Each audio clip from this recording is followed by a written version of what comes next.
Hello and welcome to the Gooner Talk, back again with you guys for another episode of what is our Arsenal phone-in show. First of all, thank you so much for joining me. I'm hoping that my audio is sounding okay. Just doing a quick check. I think it is. I'm sure you guys will let me know in the chat box if indeed it isn't. But as you know, we've been having a couple of audio issues recently, but hopefully they're going to sort themselves out. But thank you so much, everybody, for joining in and listening in to today's show. It is a phone-in episode. As I said, I was going to try and do more of these over the course of 2024, and I'm certainly sticking by that as well. So please make sure that you do subscribe to the channel if you want to get involved with plenty of discussions surrounding the club this season, because we're going to be talking about that and plenty more regarding this club as the year goes on, and getting a lot of your thoughts as well. The rules of this phone-in are very simple. They are rolling across the bottom of your screen now. You, of course, must be over the age of 18 to take part. You need to have a webcam. You need to have a stable place to record. What I mean by that is so you don't make people seasick with your phones going all over the place, or your laptop or tablet or whatever. And of course, it is a family show, so please keep it clean to the best of your ability. I know the little slip here and there of a swear word can happen, but if we can keep it clean, that would be great, not only for the families that are watching, but for monetization purposes as well. Need to pay the bills. So thank you so much, as always, people, for listening and tuning in. We've already got a queue of people listening and tuning in down below me. If indeed you are waiting to come on, please make sure your webcams are turned on, and try to make sure that your phone is in a stable position so it's not shaking all over the place, and that will get you on to things much quicker. The topic for today's discussion is, of course, Mikel Arteta. After the game against Fulham, things have kind of fallen away in terms of positivity and optimism around Arsenal.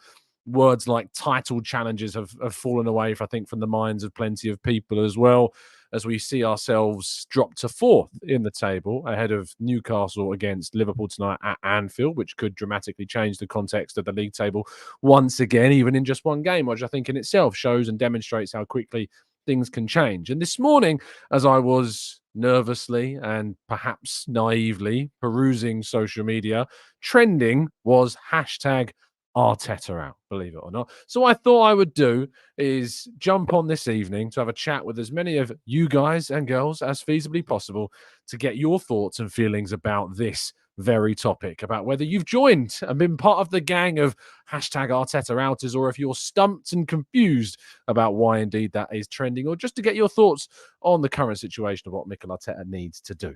As I said, it's fantastic to see, I have to say, so many people tuning in already. What sometimes happens is we fill up our queue quite quickly, so if you try and join us and the queue is full, just give it a little while some people jump off the queue and have another go in a little bit, because it does fill up quite quickly. Let's bring in our first caller. AJ is going to be coming on first, just letting him know that he's going to be there. We ready? AJ, how you doing, mate? You good, Joel? Yep, I'm good, Tom. Can you hear me? I can hear you. You're a little bit quiet. That might be on my end more than anything. Talk for me again. There might be a little bit of a delay. Yeah, Can you hear me okay? Clear and crisp. I can hear you quite clearly on my end. So yeah, I Okay, think it right. might Well, we're going to be, give it a go I as don't know, long some as we internet can for your issue. answer. Tell me, AJ, what you've jumped on to tell me. Well, I guess we're gonna dissect the game, our current running, our current form, and just the Arteta in and out brigade, which seems to have come up over the last couple of hours, I guess, over since the lost West Ham and Fulham, and how I don't know, social media sometimes can be very divisive in that. I think people are in their own camps with regards to Arteta in or out, and I think we're kind of throwing the baby out with the bathwater with some of the results that we've had, and I don't think it's as good nor as bad as people make it out to be. I'm a bit more somewhere in the middle. I have my um, how can I say, concerns, but Mm. still we've got so many games to play, and we're just right at start January, so that's where I stand. I don't know. Yeah, no, I completely understand where you're at. I think we're probably in the very similar kind of trail at the moment. I love the phrase of throwing the baby out of the bathwater as kind of an Yeah, analogy for this, because I think it's pretty accurate. We're annoyed after a defeat. We're frustrated when we lose. And for some people, that includes then, going as far as saying maybe we should move on from the manager. And when we've had a few days and sometimes a week or so, or even a month after a few more games to see the bigger picture, it can look very different very quickly. Do you have I get asked a lot, AJ, like where my cutoff is. That is often something I'm told. Like, where's my cutoff? What needs to happen for me to join the baying crowd of Arteta outers? Do you have a cutoff? Um, well, I've always said, it's also looking at other teams. I would probably use Chelsea as an example. I think I want to talk a little bit about Chelsea. And whilst I definitely don't think that Chelsea are doing quite well, the standard that they've set for themselves, and we've seen it, especially during 2000 when Abramovich came, Mourinho was in charge, and we've seen them in Premier League under Mourinho and Conte. We can see that now with Pochettino at the helm, that there are some flashes of here and there what Chelsea are trying to do. I think their main problem is actually scoring a lot of chances that they create, which is kind of similar to what Arsenal's problems are. But Mm.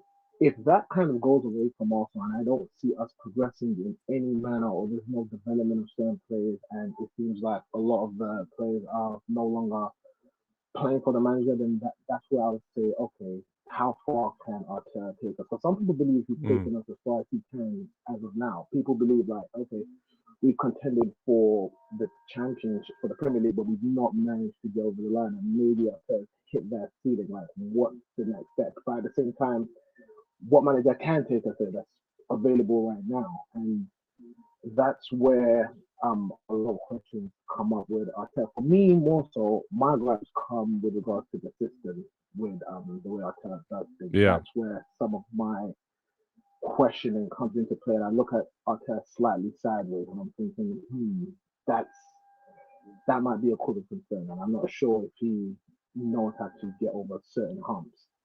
Mm. So yeah. AJ, I think you raised some great points. The only reason I'm moving on to the next caller is because the phone line is a little bit muffled. It's as if you've chucked your phone underwater, I'm going to be honest. Okay. But you raised some really good points whilst you're on, AJ. So I really appreciate No your worries. time. No worries. All Have a right. fantastic Thanks, rest of Tom. your evening, mate. Speak to you soon. Massive thank you to AJ for coming on. Very much appreciate his time. As I sometimes, if you're using a phone, sometimes the best way is to also have headphones or earphones on. That can really improve the sound quality. So it's worth using those if you have access to them.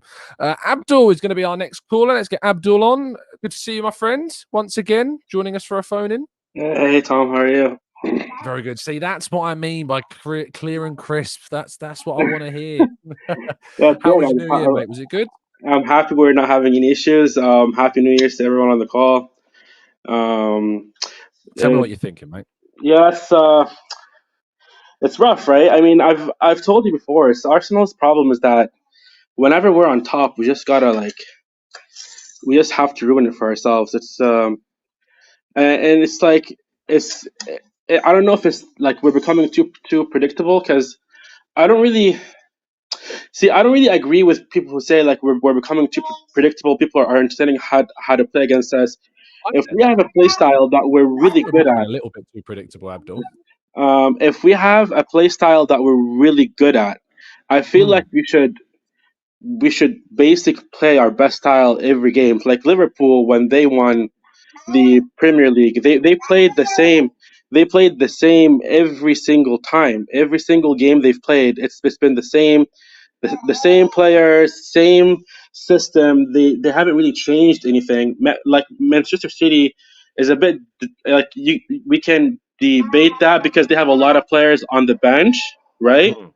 But like from an overall perspective, I think that Arsenal needs to learn from Liverpool because we don't have that player like that bench squad, right? Because if one of our main players gets injured, then we just become a weaker team by just default, right? So what I want to see is I just want to see I want to see more development from the players. For example, I feel like Saka and Martinelli, they toned it down a little bit, right? And I feel like what should happen is they need to be more hungry to score because, and I don't know, this is just the Arteta system where they're having to like pass more in front of the net when they can just take the shot, like just take your shot. You know what I mean? You'll probably miss Yeah. it, but we're causing them some issues. We're causing them some danger, like we're putting them in dangerous um, si- si- Scenarios. situations. So Yeah. but we're not doing that. We just keep passing the ball in front of their net, which just really frustrates me, right? And that needs to change. And I like last year, Saka and Martinelli used to take their shots. I don't know what's wrong with this year. It's been very off. It has been, hasn't it? There is something about a apprehension, even at times, and maybe that's come from the way in which the season has started, and maybe there's been something of a snowball effect that we're seeing about the confidence of these players is not at the same level it was last year, or maybe there was a bit of an imposter syndrome that we would, title challenges last year, and they've not been able to see that through to this season. But I think you raised an important point there. What do you make of the calls for Arteta to go? That's bullshit because right now we're not at the worst spot ever. Like we're still building the system. We're still working on everything, right? Yeah. My daughter wants to be part of the show, so we'll just have her part of the show. I can tell. Yeah. So basically, what I think should happen is Arteta shouldn't be sacked because you're just gonna give him till the end of the season. If we're still top four, I'd just still continue, right? Because we're still building the system. We're still getting in the players. We're still building that dynamic. We're seeing where we need some improvement. So again, the guy is gaining experience. Yeah, you can look at it from a long-term view, right? If my only beef with Arteta is that we're just a copy paste from Manchester City, right? And I feel like we're just copying their play style. Like when we played them last time, I just felt like two teams playing the exact same way. If you're going to take inspiration from a team, it's not bad to take inspiration from a team that's won the treble. Exactly. Just add your tweaks in. You have to change it up a bit because we don't have the bench or like the player capacity to play that style. Yeah, no, fair enough. Abdul, I'm going to let you go because I know you've got some parenting to do, but I really appreciate your time jumping on the channel, mate. Always a pleasure. Thanks, man. See ya. Brilliant stuff. Let's go to the chat box quickly. I'm being called out, people. Jolien here says, "Look who it is." I'm that famous now. Tom Canton is an aspiring journalist who sold his soul working for that rag of a newspaper, Football.London, chatting nonsense again. Never tell it how it is. Jolien, the floor is yours, my friend. Please join us. Join us. Come on the show. This is your stage to join me and tell you what you think of me. If you want, I'll happily take your questions. I sense that you may not, though. Let's get on our next caller. Wilson shaking his head. I'm assuming that's in support of me, but tell me why, Wilson. Yeah. First of all, Happy New Year, Tom. Happy New Year. Happy New Year. And I saw the comment there. It's absolutely ridiculous. How on earth are you talking crap, Tom? I really don't know. It's beyond me. Can't please them all. You're just essentially spitting the facts. You're telling the facts. Simple as that. I appreciate that, Wilson. But tell me how you're feeling about this Arteta out trending on social media. Well, in terms of the Arteta out thing, it's absolutely ridiculous because, in my opinion, in the last 2 to 3 years, we've made massive strides under Arteta. Transfers wise, the playing style, I felt the performances in the last 2 or 3 years have been good as well. We've been getting better players in. Dreadful. No. I know. And but obviously Declan Rice has been a great signing for us. But however, in the last 2 games, it's not just in the last 2 games, but it's been a couple of games have been really, really poor. Newcastle away, attacking wise, we were poor. Against Aston Villa away, we did not finish off our chances. The West Ham game, don't get me started on Gabriel Jesus because he literally had a header which is 5 or 6 yards out, and he missed it. And in the Fulham game as well, one of my good friends said to me at the time that the thing with obviously everybody else was poor except David Raya. I mean, David Raya did his job, but the rest of them were abysmal. We were a shambles there. I felt attacking wise we were poor. Defensively in the last 2 games, what on earth is going on? We need to fix up. Like one of my good friends said to me about Martinelli in particular. The thing with Martinelli, he just runs himself into trouble. That's what he said at the time. And I feel like the team need to fix up and just, I don't know, I think the manager needs to stop being stubborn all the time. And also the team need to fix up as well. In terms of a title race, I don't think it's over. I don't think it's over. my Who's that? small my Who's brother telling you it's my over? my brother's in the background. He thinks it's over. I don't think it's over. Is he an There's a Arsenal lot fan? of games.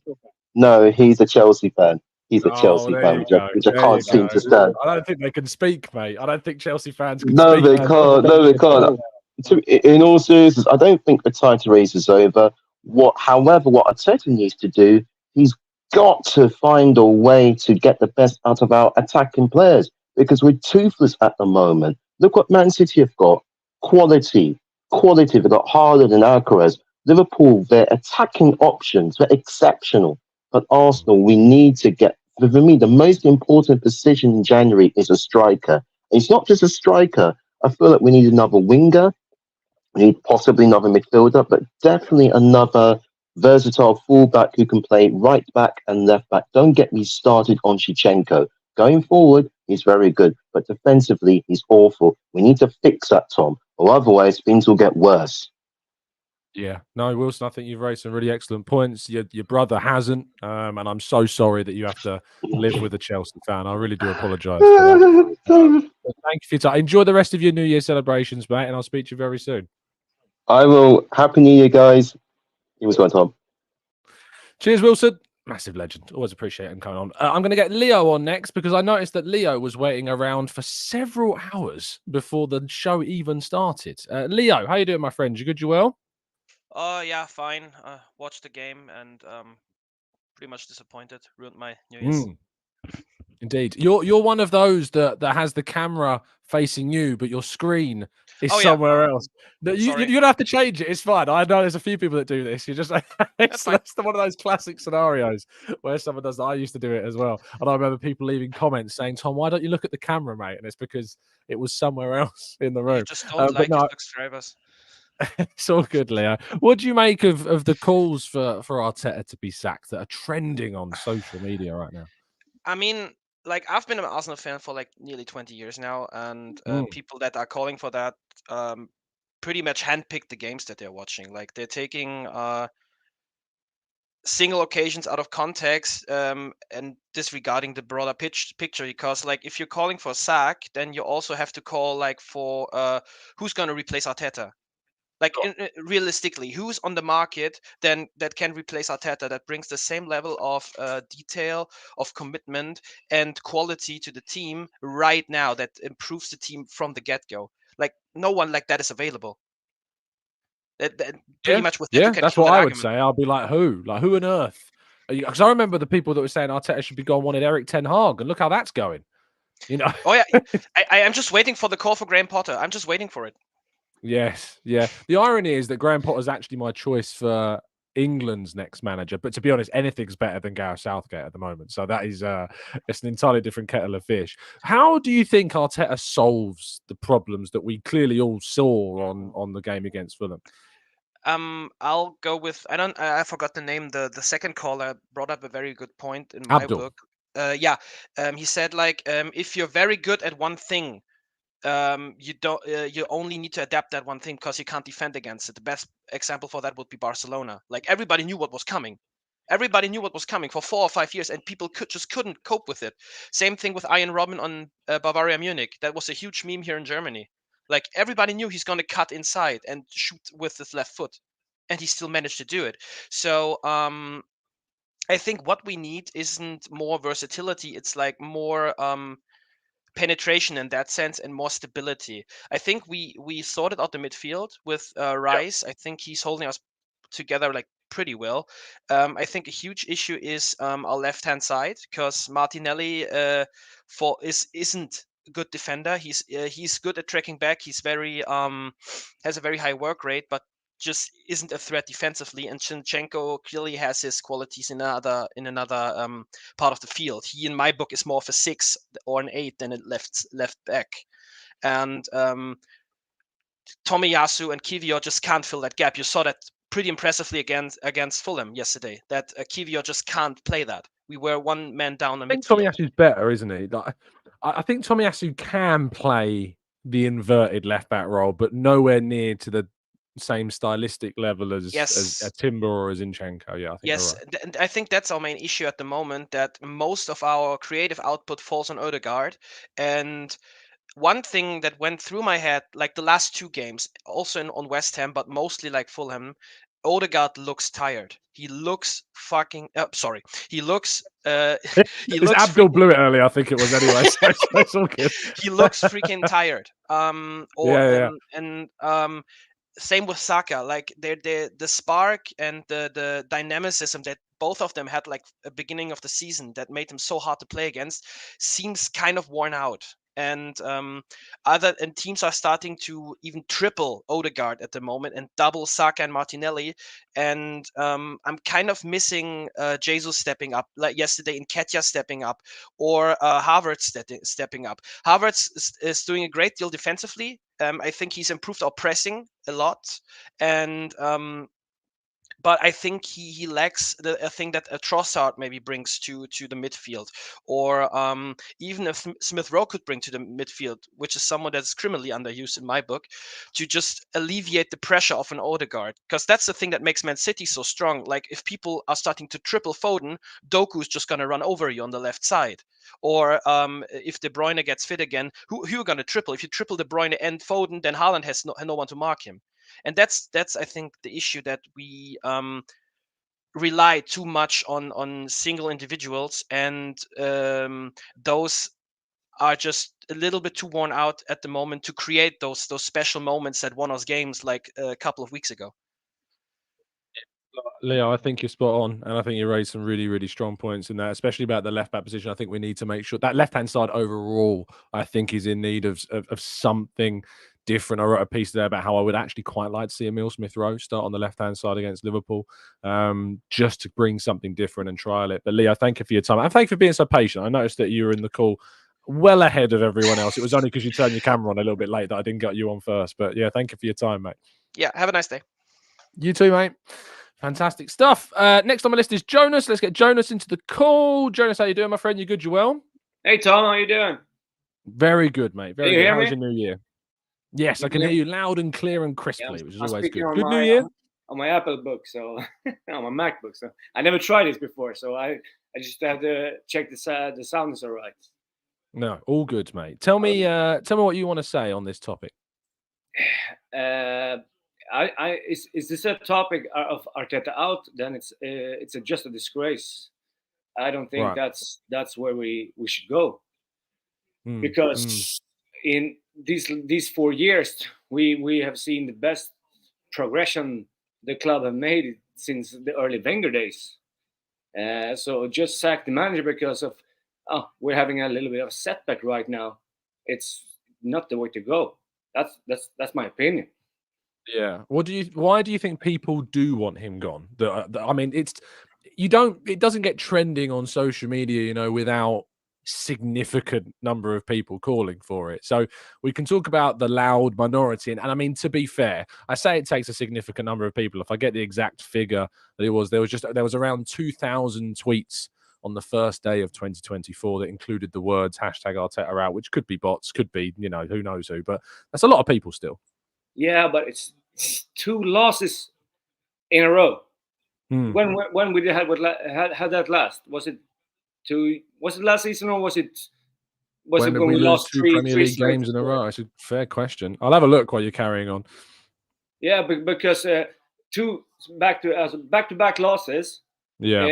Manchester City had back-to-back losses in October, and look where they are now. They're still chasing. They're still title contenders. So why should we not be that? Because we just lost 2 games. So why? Why is that?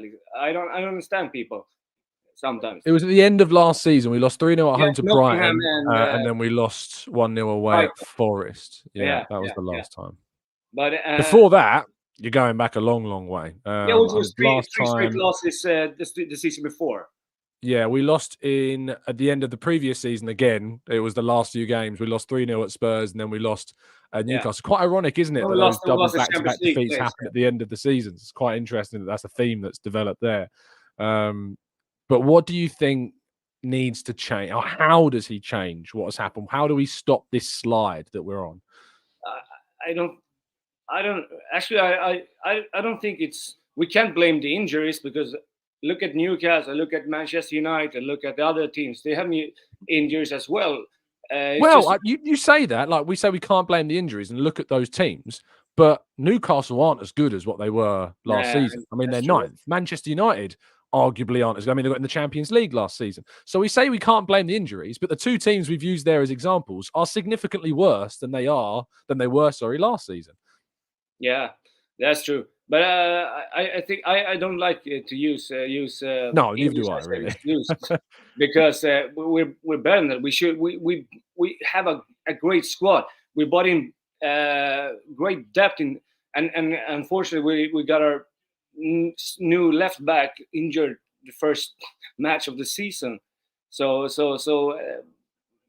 maybe I don't know, bad timing, misfortune. You know, and the play hasn't been as good as it was last year. Maybe we have been predictable, but then maybe we have to look over that, and that's up to the manager. But I don't think he should be sacked for. He has to find a way to improve. Because this we can't keep going like this, but it's only 2 losses. It's not it's not the end of the world. We're still we're still competing for the title, and no matter what other people think. I think we're still competing for the title. We're 2 points behind. Let's hope Newcastle does us a favor tonight. So we're still in the race. That's indeed. No, look. Even if Liverpool win tonight, the race is still very much open. Many people would be saying that Man City are out of the race, because they would be 5 points behind. Yes, with a game in hand, sure, but it's important context. Jonas, thank you so much for coming on the show. I really appreciate your time. Thank you, Tom. And I just wanted, before you let me go, I just wanted to thank you. I read your post on earlier today on X, formerly known as Twitter. Yes. Yeah. No. On YouTube. The YouTube one. Yes, of course. Yeah. And after the Fulham game, when we drew 2-2, I was mad for 2 days. And then I think it was after that game you said it's not the end of the world. There's more to life. More to life. Yes, that made me think that, and my mental health has improved since then. Wow, I'm so glad to hear that, Jonas. That's brilliant. Yeah. I'm so glad. Thank you, Tom. I don't put those messages out there for no reason. So I'm really glad. It took me 38 years. Okay, not 30 years. I've been a supporter for Arsenal for 25 years, but it took me 25 years I've had a couple people DM me saying, like, how do you get into that mindset? And it's the case of it is like a light switch moment to just recognize that there is just more to life. Like, I love this club to the bottom of my heart. I'm so passionate about it. And yes, it's gutting when we lose. It sucks. But why on earth should I allow it to take control of everything else around me and affect the other people around me with that? It shouldn't. There's just more to life than that. Yes. But Jonas, thank you so much for your kind words. That was really kind of you. I appreciate Thank you for having me. I wish you all the best, mate. Happy New Year, mate. Massive stuff there. Great. Fantastic. Let's bring Stephen into the conversation. Stephen, mate, how you doing? Hi, Tom. Can you hear me? I can indeed, mate. If you take a seat, you'll stop people being seasick. That classic thing. People walking to a quieter place. Firstly, Happy New Year, Tom. All the time, mate. Walking around the house on my phone on FaceTime, and then I end up getting someone throwing up because they're like, I feel like I'm on a ship. But no, thank you for calling in, mate. Tell me why you phoned in. Well, just a bit concerned. Start of the season, you go into it and you think, well, first time I'm actually happy with the squad we got. And you think, like, and all of a sudden it's just, he don't seem to trust Smith Rowe, don't play him. Nelson don't look up for it, he don't get no minutes. And all the players I thought, well, we had cover for. They said, we haven't got cover. I wasn't expecting the drop off of Saka, Martin and Ødegaard all happened at once. So why do you think that has happened? Like, what do you put that down to? If you even have a reason, you don't need to have one, but what would you put it down to? Maybe this the slower tempo. Because by the time they released the ball, they got the whole. You've created a low block again. Yeah. Transition the speed. Yeah. That's the only thing I can think of. But starting to get very alarmed. I think we have to win the cup. We can't throw the cup game away now. We have to try and go for that cup game. Yeah, we absolutely. I think there is something about that cup game that should be a breath of fresh air because it's not the league. You know, you can kind of remove the context of the pressure of the title race, if you like. I think you can make a couple of changes, not in terms of rotation, but just to remove some of the players that are struggling, like Martinelli. I said already, like I'd throw Smith Rowe in. I don't know about you, but I'd throw Smith Rowe in that left-hand side and say, look, you got a great chance here against Liverpool in the FA Cup to kickstart your Arsenal career again.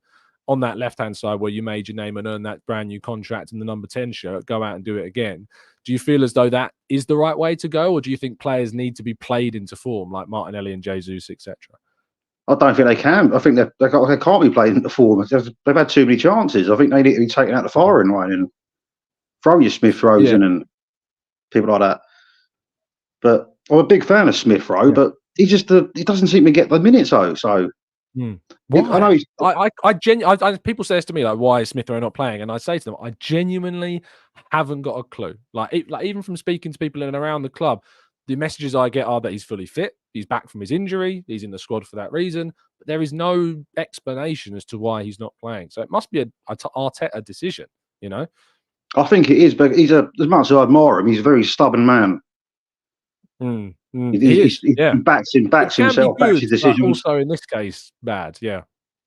But I mean, it was a couple of weeks ago. I mean, like, didn't want Solanke or anyone anywhere near the Arsenal team, and all of a sudden, you start firing a few blanks, and your mind starts changing. He's got more goals in the Premier League than our front three combined. Yeah, but I said I wasn't expecting a drop off all at once to happen in the same season. But like you said, we got a non-league game to try and rectify this and get the confidence back up.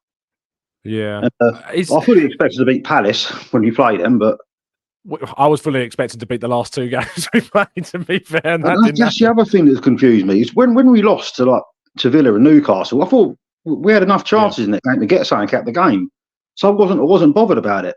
Go to Anfield, get a point. You're happy with that. Then the next two, absolutely awful. Yeah. So it's just like where. Just lastly, Stephen, before you go, I haven't actually asked you about Arteta. Where are you at with him? Because I know you're frustrated and alarmed. I'm sticking by him. Yeah, you stick by him. Yeah? We're qualified top of the Champions League group, and he's still in the FA Cup. We're not effectively out of the title race. I don't think we're going to win it. So no, that does help, doesn't it? We're still in the title race, although we ain't going to win it. But I think we've got a better chance of the Champions League because teams, even Man City, the only English club left, and it won't low block us. So I think you've got a better chance of going further in that. But no, I think you're right. I think the Premier League is harder to win than the Champions League by far, especially the way the Premier League is this season. But Stephen, thank you for your time, mate. I really appreciate it, and I wish you all the best for the new year. Yeah, good new year, Tom. Bye, mate. Cheers, mate. Massive props to Stephen there for jumping on. Really appreciate his time. Let's bring on AFC Rod is next. How you doing, Rod? You good? You well? Hey, I'm well, Tom. Can you hear me? Bring the microphone over. There we go. Yeah. There we go. Yeah. Well, I've written some notes, but I don't want to take up too much of your time. Because I appreciate notes. That's great. I've really tried to analyze the macro and the micro of the you see, you're speaking my language now. We're using some high-level vocab. I'm loving this. This is great. I've had this conversation hundreds of times with a bunch of Chelsea fans near me, so that's the reason why I'm somewhat prepared, should we say? But things people really need to put their season into context. 2 losses, or sort of the draw against Liverpool and the loss against West Ham, really games that we probably should have won. And you're looking at games where, well, not specifically the last game, but games previous where we have dominated. I am reluctant to explicitly put a lot of the blame on Mikel, just given some of my experience as kind of a player manager in the same context. Is that in terms of is in this season, or are we just talking about the last 2 games? I'm saying in terms of this season. I think we're seeing a lot of tweaks and changes that I think is more specifically a kind of a player confidence issue, kind of a decision-making issue, as opposed to kind of a systemic issue. So,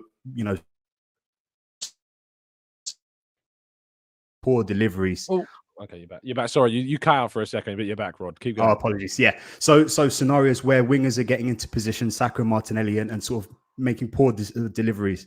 poor decision making on sort of our set pieces placed defensively. We saw sort of last season Martin Odegaard occupy what I call the ozone space, that space at the edge of the area where he'd sort of get the cutback and drill it into sort of bottom right, bottom left hand side.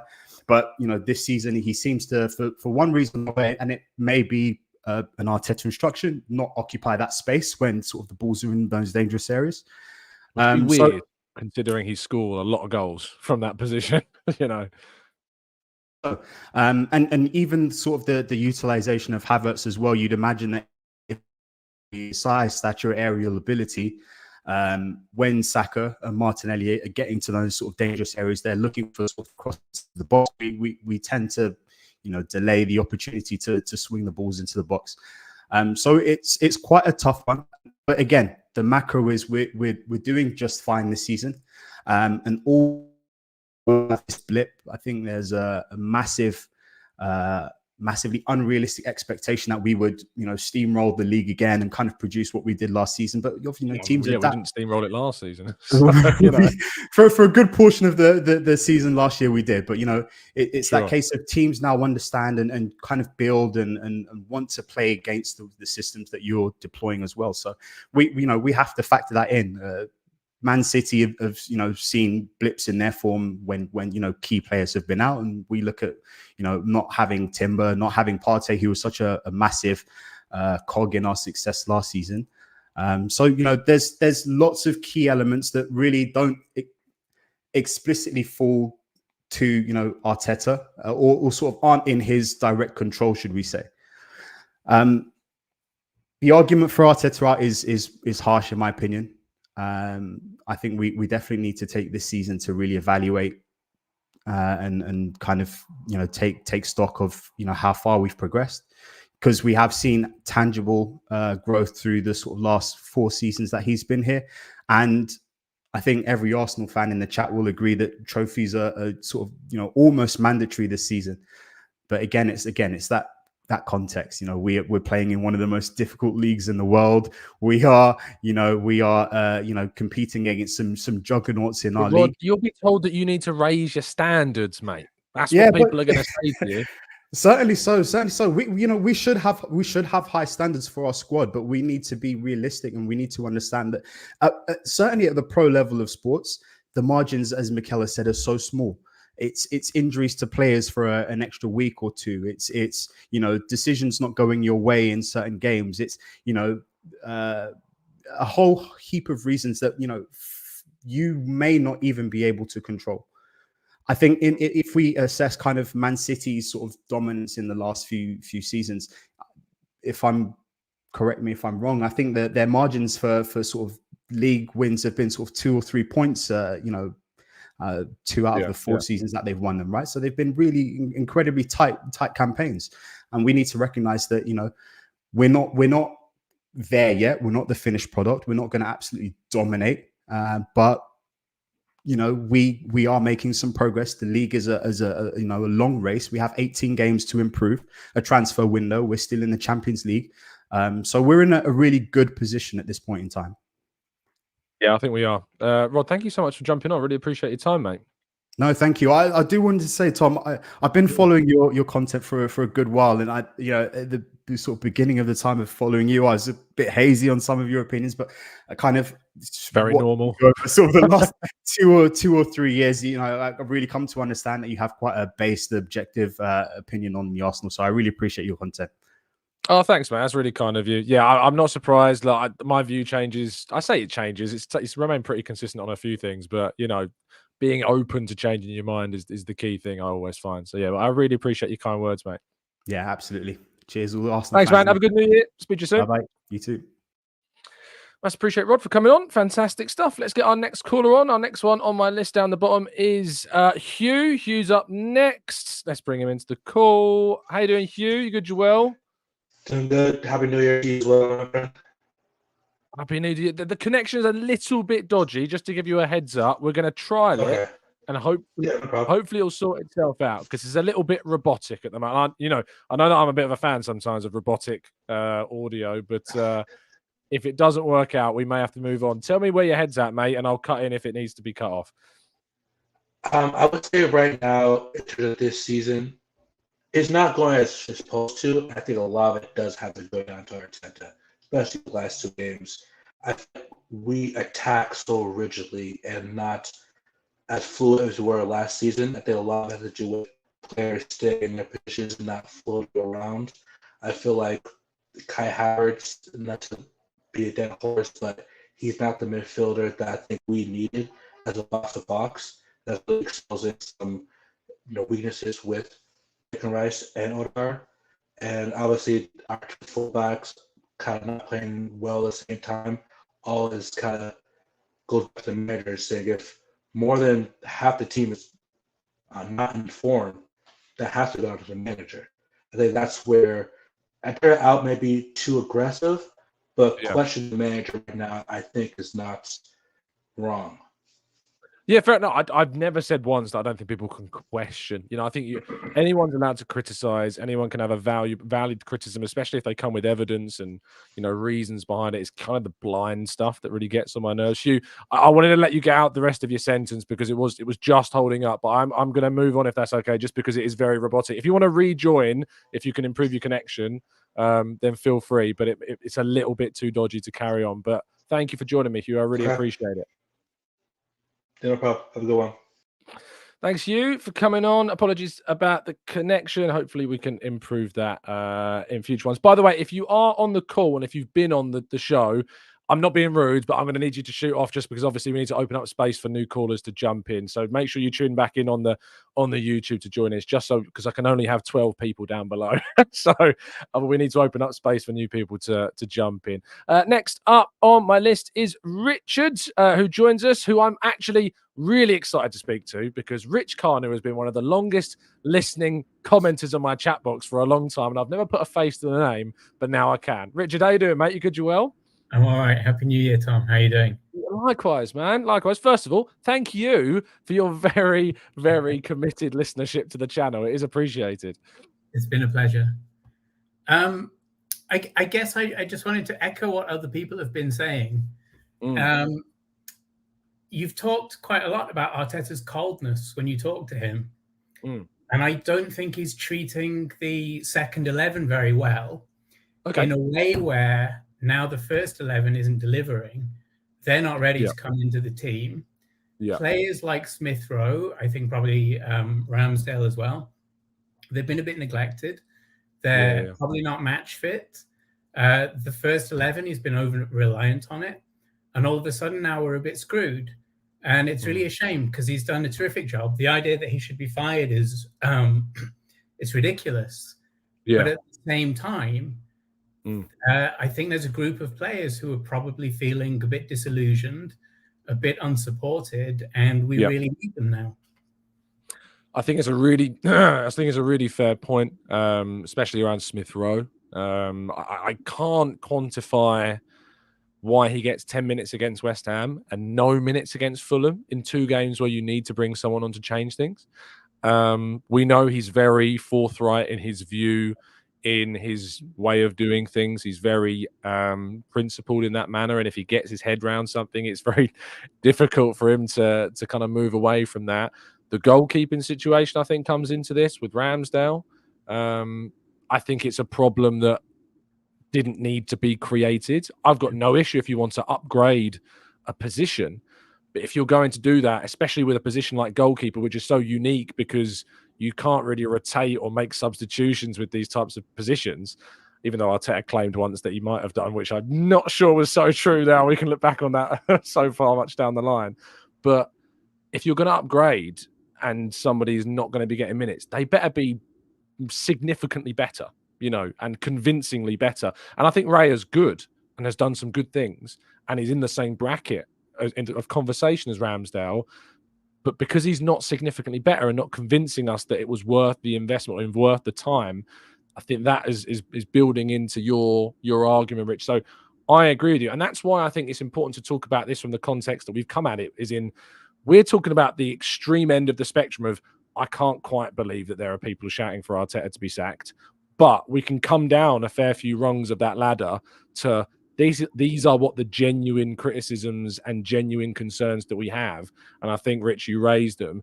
do you ever expect him to not U-turn, but maybe take a step back, reflect, and think maybe I should be better with my squad management and use those players more? Or do you think he's so stuck in that way that it won't change?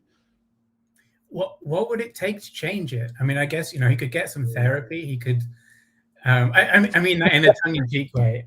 We need Elliot from Vision to do a better help advert for Arteta. That's what we need. I just don't think he's taking care of people. Like so Raya and Ramsdale, they both look shaky sometimes, and that's because one doesn't have the crowd on his side and one doesn't have the manager on his side, and that's a really avoidable problem. And you know, it just didn't have to be this way. I don't know what it would get to change him. Like he needs a redemption arc in a Hollywood film. You know, something makes him get in touch with his softer side. But you said a couple of weeks ago something that really intrigued me. You said Arteta says a load of stuff about his players, and the way you said it, it made it sound like you don't buy it anymore. So when Arteta says, you know, so and so is doing terrific, he's a great player, we're counting on him. It doesn't sound true anymore, because I think I'm just realistic, Rich. Like, I think I'm just realistic to know that sitting in that press conference, and I'm sure you are, and plenty of people listen to this, when you watch the press conferences on the Royal website or on YouTube or on the Arsenal Way or whatever, like, I think we're all conscious of the fact that he is giving you the tip of the iceberg of the reality, and that iceberg's tip might not even be a fair reflection of what is going on under the surface, because revealing that makes it worse. Do you know what I mean? I have a question for you. Do you think that if you brought Smith Rowe in on the left, is there a risk you'd unbalance the side defensively?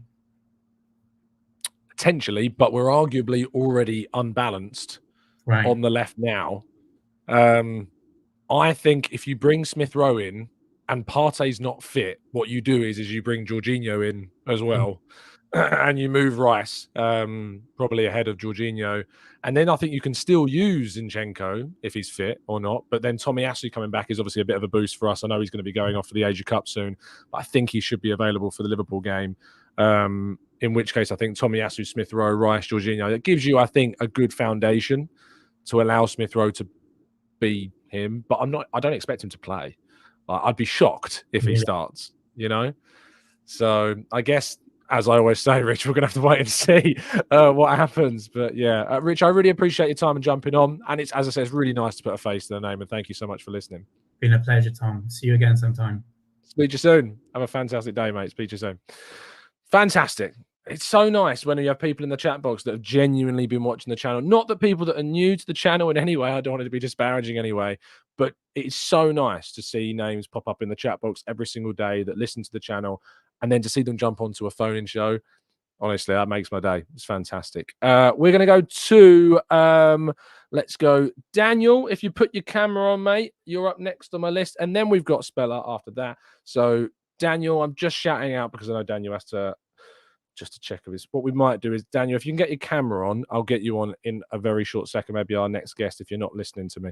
Speller, let's bring you into the conversation, mate. Hello, nice to speak to you again. Hello, Tom. Everything good? Not bad. It's been a few days since our last encounter. I really appreciated you jumping on the other day. One of the very few critics who actually have the front, because I've seen a few in the chat box today, mate, and they're not here. You are. Mate. If you need to show yourself, you need to show yourself. But as I said, Tom, I have a lot of respect towards you. I've been watching you for a long while. But let's get into the thing. But I think that there are mainly two problems. The thing is just two. But I think mainly there are more problems. But mainly the big problems. The two problems are, for example, or not for example, you see Martinelli. Yeah. The way it's really concerning to me, the way he's playing right now. I think that as a player myself, I can see what Martinelli is doing. He's getting the ball, running down the flank, and not thinking. But when he cuts in, for example, that's the moment where he doesn't need to think, because the moment you start thinking before you shoot, that's the moment you fail. There's only a few players in the world that can think and play, or think and shoot at the same time. I really think that what needs to be coached to Martinelli and Saka is that when they cut in, that naturally they should start shooting more. Because this season I've seen a lot of cutting, one pass forward, and then shoot. Yeah. When you cut in, the first thing you need to do is instinct, and then boom, you shoot. And these players are good enough when they shoot, they can place it. So I think that right now they should be taught the instinct of how to play. And then we come down to Arteta, because this is the person who's supposed to teach them how we play. He is teaching them, but go on. Yeah, he is teaching them, but I think he's stuck to one plan right now. Okay. And the thing about Arteta out, for me, I think I will give him to the end of the season, to be honest. Because actually we cannot sack him now. Why? Because which manager is supposed to take over now? If, for example, we sack him in the summer, we maybe can find somebody to take over, and he will. What would need to happen for you to be in a place where you said, "I'm done"? I think if we are out of the title race, and we only strive for top 4, and we don't get any type of encouragement to continue in the Champions League or in the FA Cup, and we get out, then I think Arteta's time at Arsenal is done, because this year, it will be 5 years he has been here. And out of these 5 years, sadly, I've only won one trophy, and that was the FA Cup. It was a good time, but in 5 years, at a club like Arsenal, you will need to win more to convince me and to convince the fans to stay. So I think that, on that note, I think that I will give him towards the end of the season, see how it is. Right now, we cannot sack him because he's first placed. He came first in the Champions League. He's fourth now in the Premier League. We have a game in the FA Cup that we have not been played yet, so we don't know the future. But we can predict the future, but we never know if it's gonna get real. But mainly also the point that I think that Saka, that what he's doing to Saka and Martinelli, he is limiting them in a way that he's playing them out in the wide too much. Yeah. So that is limiting their game. They're not trying to. They cannot come in so much. You need to go out. I have seen something that we as Arsenal doesn't get. The wingers at Arsenal don't get a lot of the ball outside or behind the line or our half way space. So that means that our players, our two wingers, is mostly out touching the line. That means like they're forced out very far wide. Yeah, they're forced out very far away. That limits our game a lot.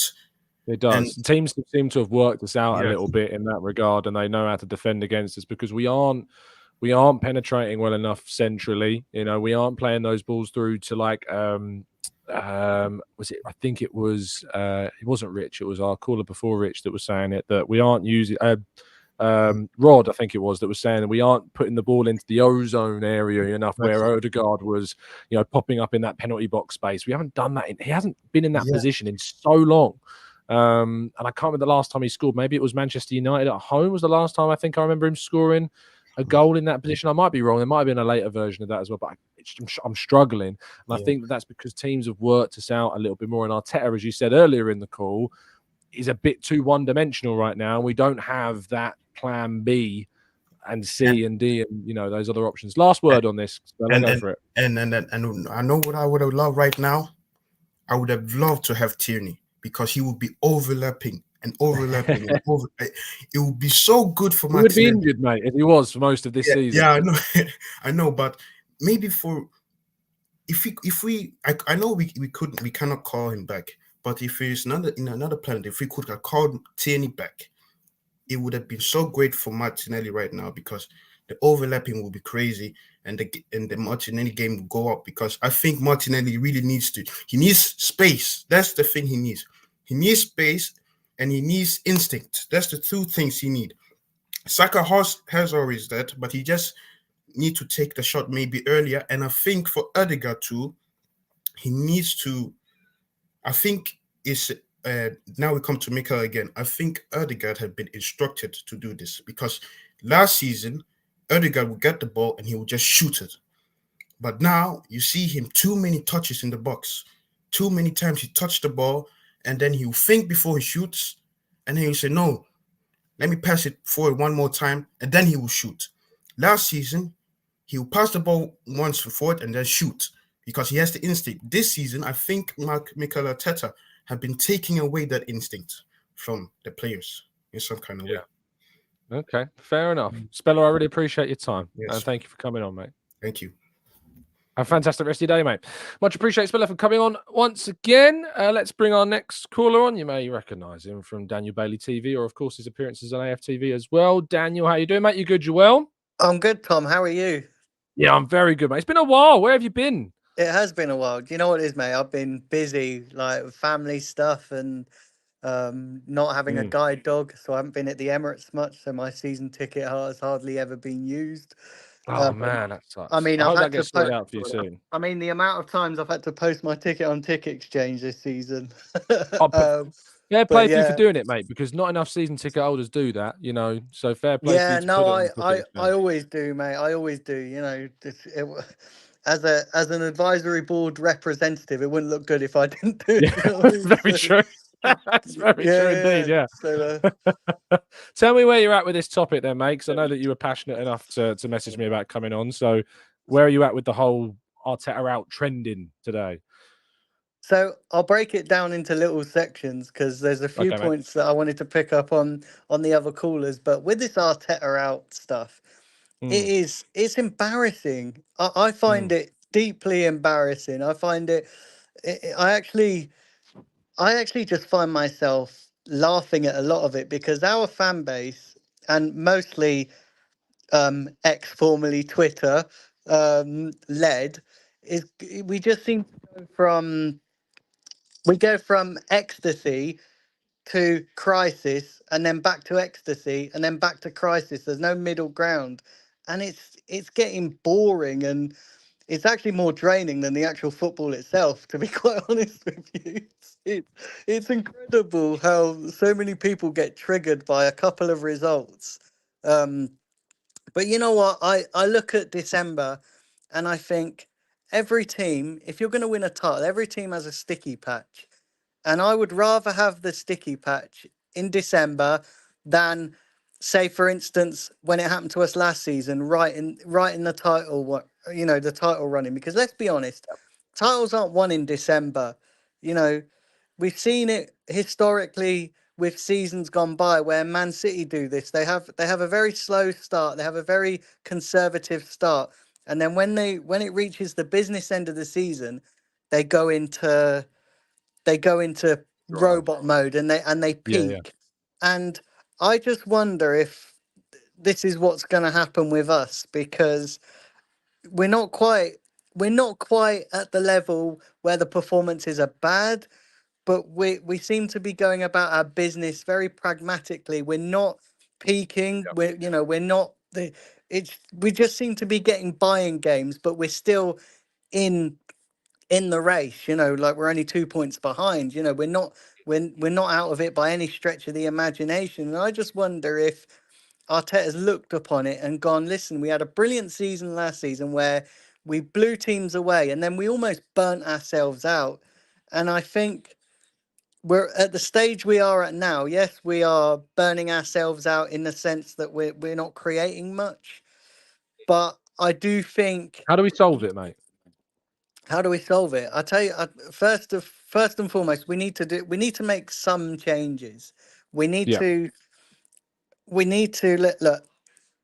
Gabriel Jesus and Eddie Nketiah are not going to win you titles. We've got one striker who admits that his goal scoring isn't his forte, which, to be quite honest with you, that kind of Daniel, statement I'm going to concerns jump in me. here and the reason why I'm going to jump in with the authority to do this is because I actually asked Gabriel Jesus myself about that situation. And to be fair to him, he did turn to me and say that it was taken out of context and it wasn't it was done in Portuguese, the interview, and it wasn't published in the best way. I know exactly the quote that you're referring to, but I do have to jump in and defend the man because he did tell me directly that was not how it was intended.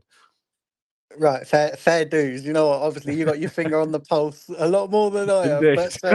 But you know what? Like, and I think that doesn't help as well. A lot of misreporting, and obviously, there are, obviously that there are journalists out there. I'm not saying yourself in particular, but there are journalists out there that hyper report everything.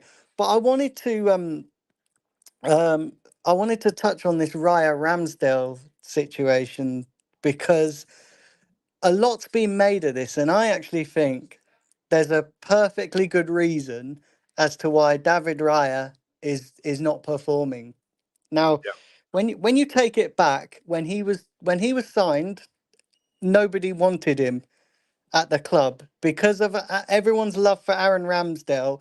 Nobody really, everyone was questioning it. Everyone was going, you know what, David Raya, why do we need him? We got Ramsdale. This is just going to cause a problem. So right from the off, David Raya has been battling against a tide of love for Aaron Ramsdale and taking his opportunity, because let's be honest with it, David Raya didn't ask to be put in this situation, neither did Aaron Ramsdale. I mean, I actually think when one of them leaves the club and it looks like it's going to be Ramsdale, we're going to see the best of David Raya, because there's not that pressure. There's not going to be that pressure of, oh, we need Ramsdale back. Ramsdale will be gone. I'm not saying I agree with it. I'm just saying that I can see why both of them are underperforming at the moment, because when Ramsdale comes in, everyone's waiting for him to mess up and going, oh, well, let's switch back to Raya. When Raya messes up, everyone's going, look, you said you were going to switch goalkeepers. Now we want to see it done. And I think it's just put added pressure on the goalkeepers, added pressure on both of them. I think we just need to support David Raya a little bit more than what we are. I mean, some of the stuff I see with David Raya and the hate towards David Raya is akin to the hate that Kai Havertz gets. Do you know what I mean? It's got that much. I mean, Havertz was battered, like really bad. Like the only thing that Havertz hasn't had to deal with, which I think, and I've discussed on the channel before, and I think is disgusting, is maybe disgusting is a bit harsh, but I think it's on the level of when your starting goalkeeper is between the sticks and the fans behind the goal are chanting the name of the other goalkeeper. I find that mental. I think that's wrong, and I think Arsenal fans are. Some of our fan base is really entitled, and actually it's very easy to get cocooned and look at our fan base and only see what goes on Twitter, because our fan base extends a lot more than Twitter, and it always seems to be the same faces on Twitter, so we have to be careful that we don't judge the whole entire fan base, but it does seem to be a problem. I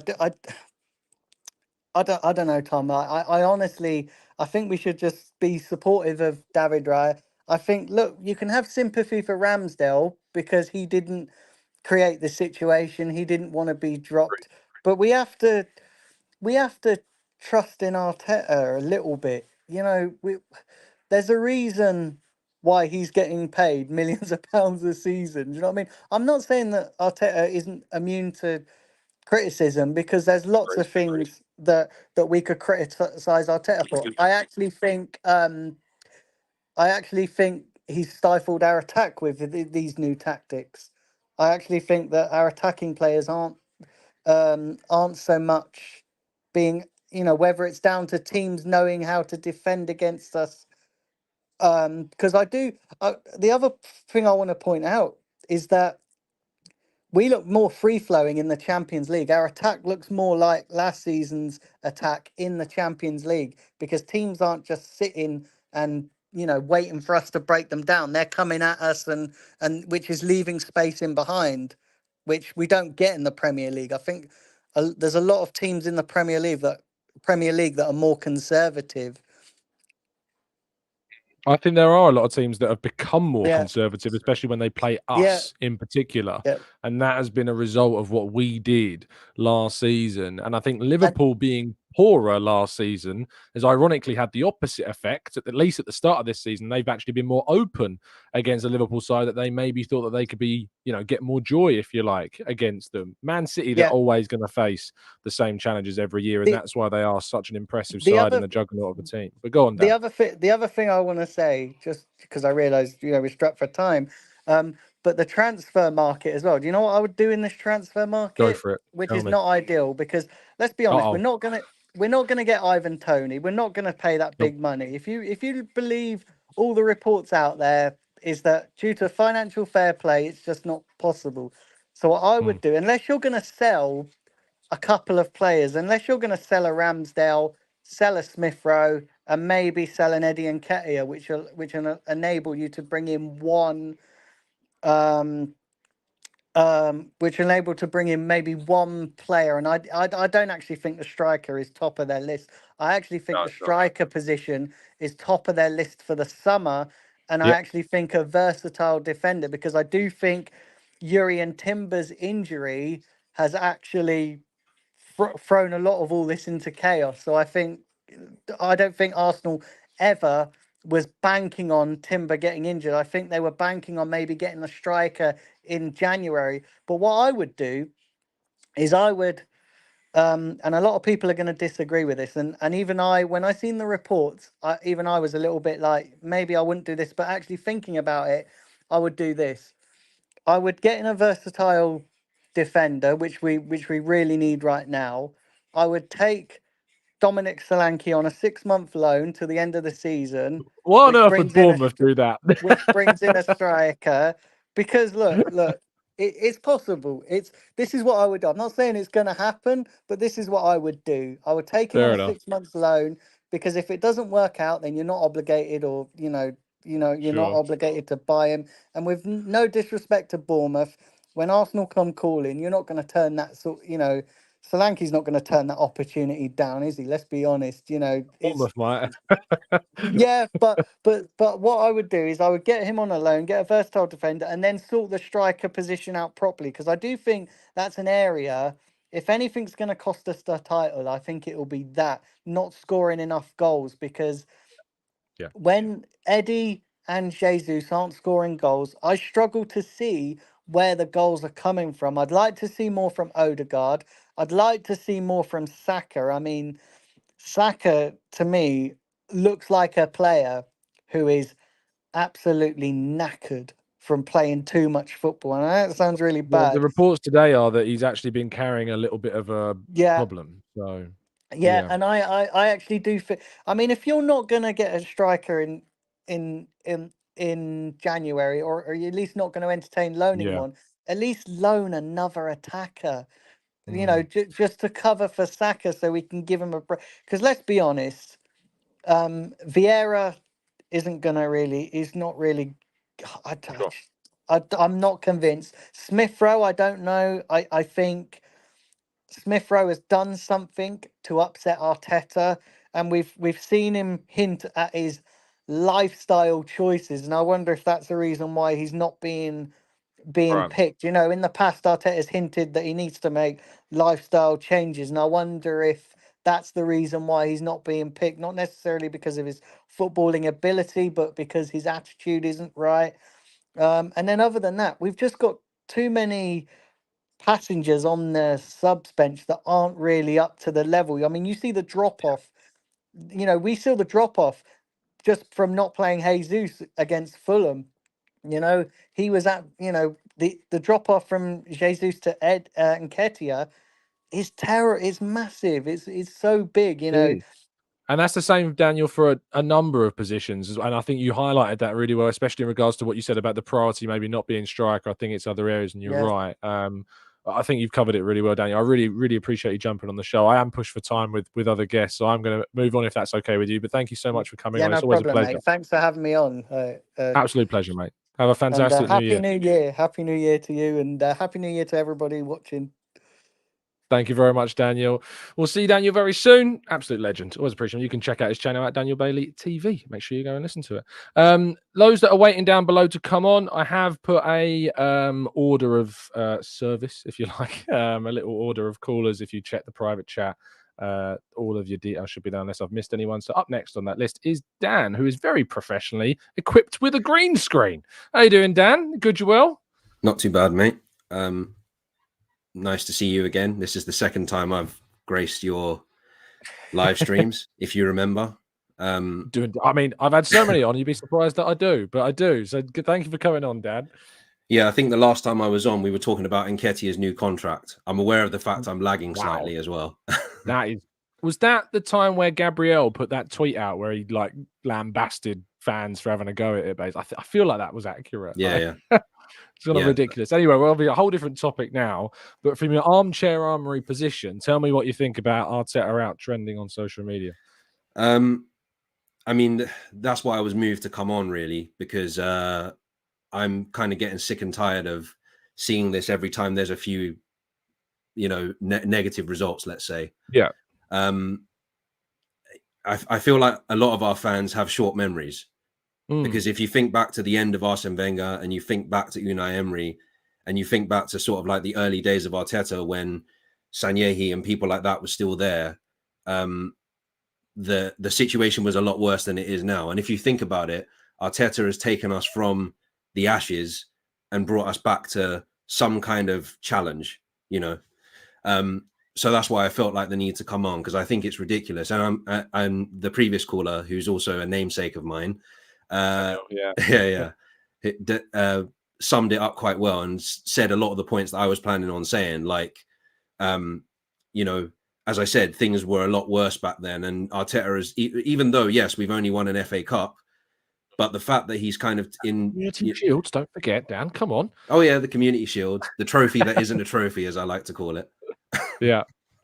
But yeah, like I feel like it was a lot worse, and I feel like it's always, as sort of what Daniel said, that it's always the same people that you see on social media saying Arteta out, and there's always like a kind of Pied Piper thing that goes with them. As soon as they start saying it, it's like, yeah, let's follow that guy. Yeah, and also when you give them the opportunity of a platform to come on and tell me why, they don't turn up. There's another. Yeah, well, that's always the way, isn't it? I might be doing a disservice to fans that are waiting to come in to talk. Maybe they're going to tell me, but I have had a number of people in the chat box already today saying that, we're deluded for not agreeing with that. But I've said, look, come on the show. And yeah, it's, I'm chatting here with Dan, who thinks that, like I do, that it's kind of mad.